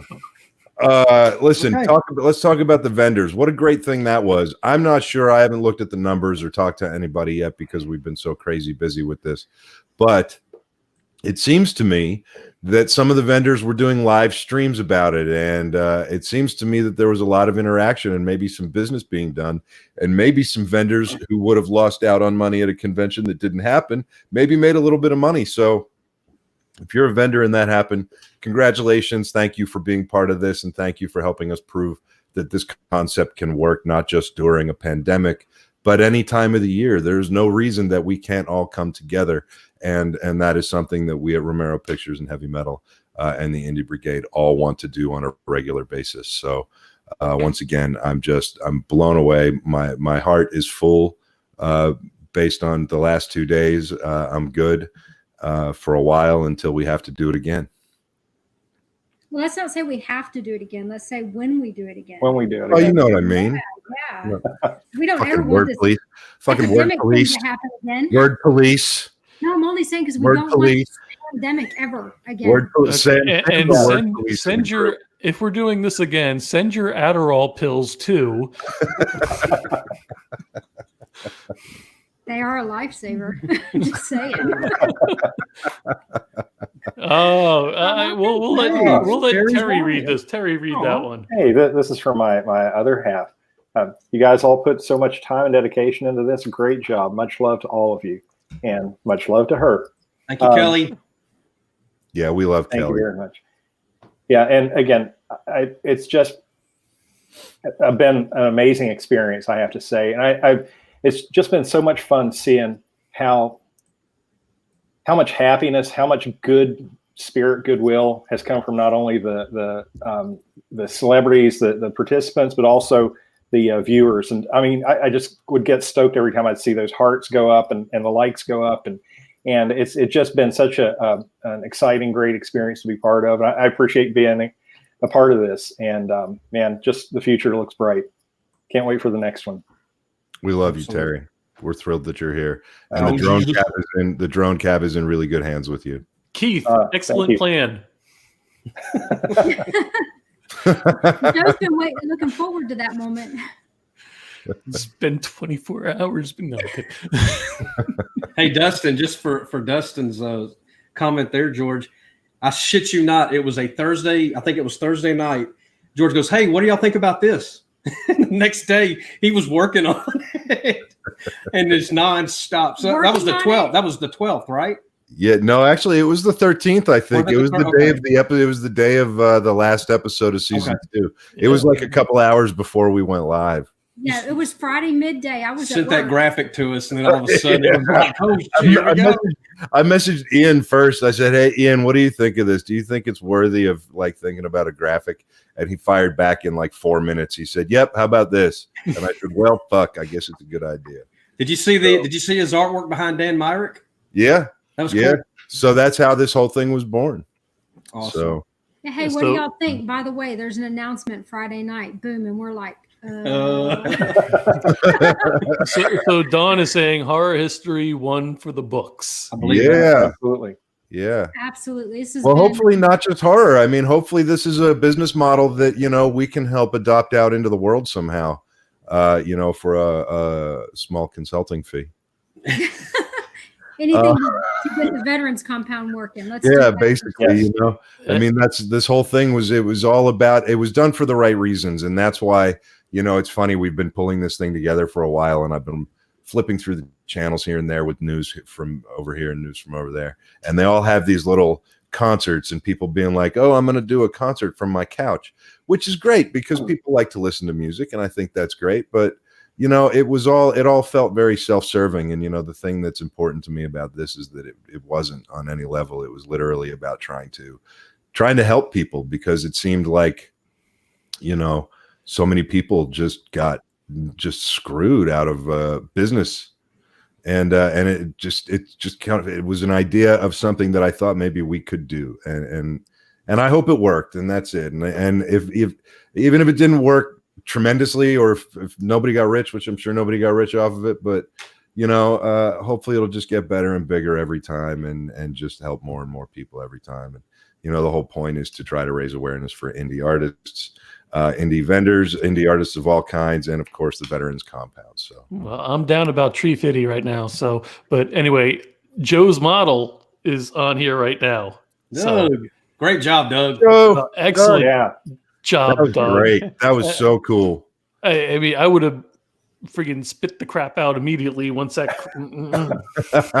would have been like, no, you're a dedicated dude, and that was awesome. That was Once Joe Castro's eyes started to well up when he was reminiscing about his dad, you dad, realized that was very impactful. Yeah. So, I have that effect on people. I make them cry. Good job, David. You're telling me. Jack, I wouldn't know how to do that, buddy.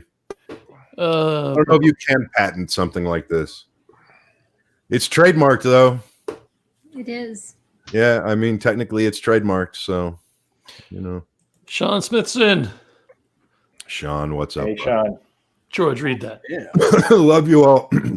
Best 2 days in a row. Got the opportunity to talk to one of my favorite actors. So thank you all for that. Sean, you're a great guy. You're a great friend. And I'm glad that you had fun the last couple of days, man. Sean owns Smithson. I'm blanking, man. It's been a long 2 days. Smithson Creations. It's handmade and he woodwork. sponsors. He's a hell of a woodworker, and he sponsors Ian Steyer's blog, The Devil is Into Details.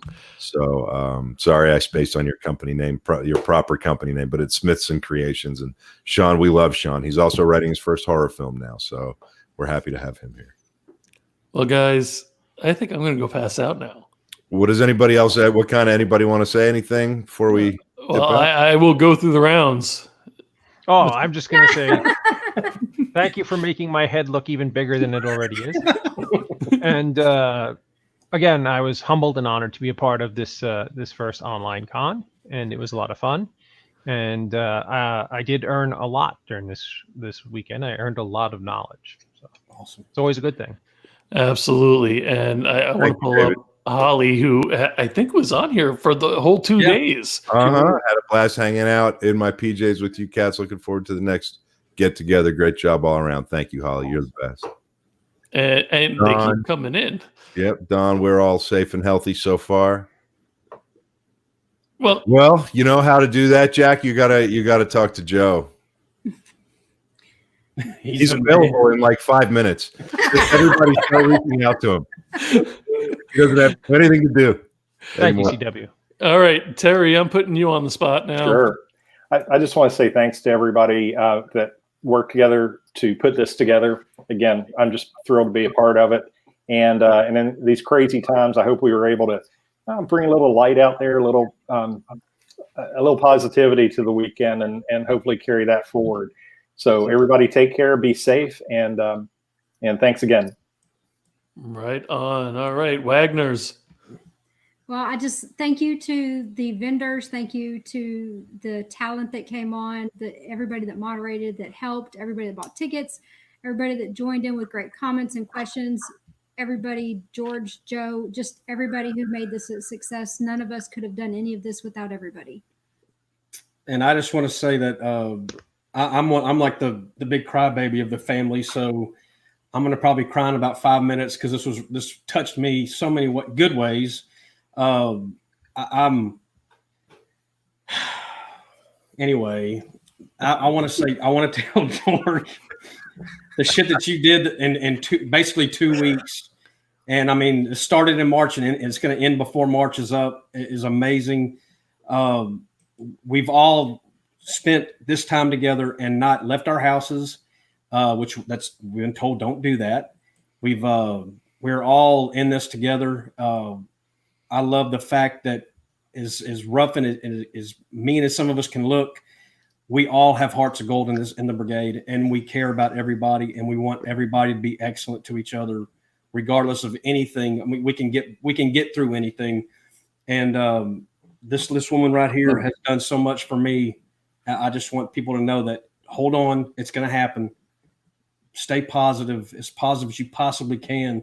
Good things will happen. I'm one of those guys you just say, live and learn, fucker right here, lived and learned. And I'm so happy to be here. Just absolutely happy. And David, just so you know, the guys in the private message or through the direct messages, they did say thank you for everything today. They Terrifier, yes. Terrifier crew.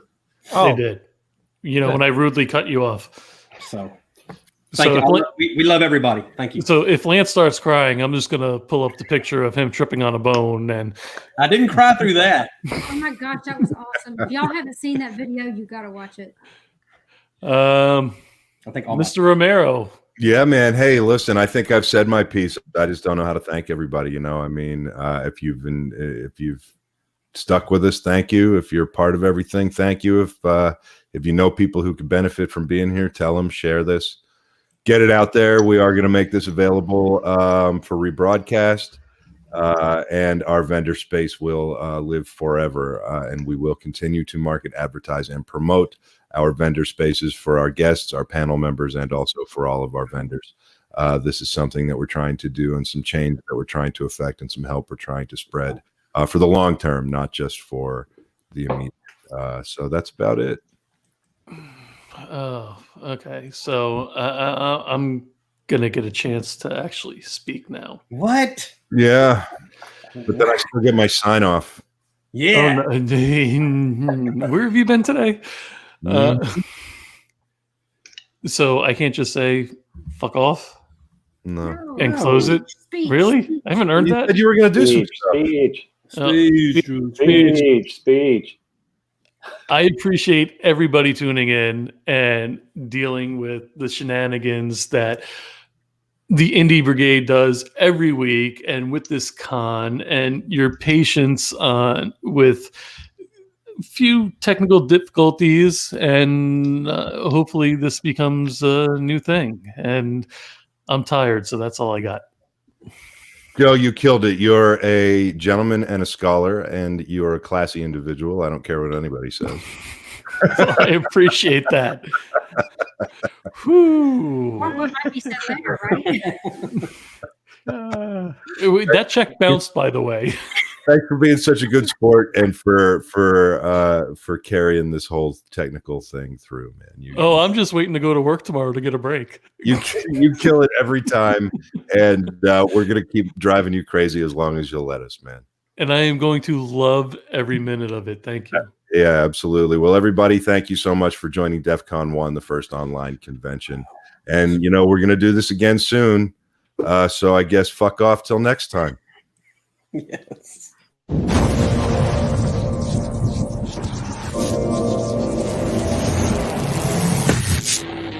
To be an indie means we buck a system that doesn't want us. To be a fringe filmmaker means we don't do it for them.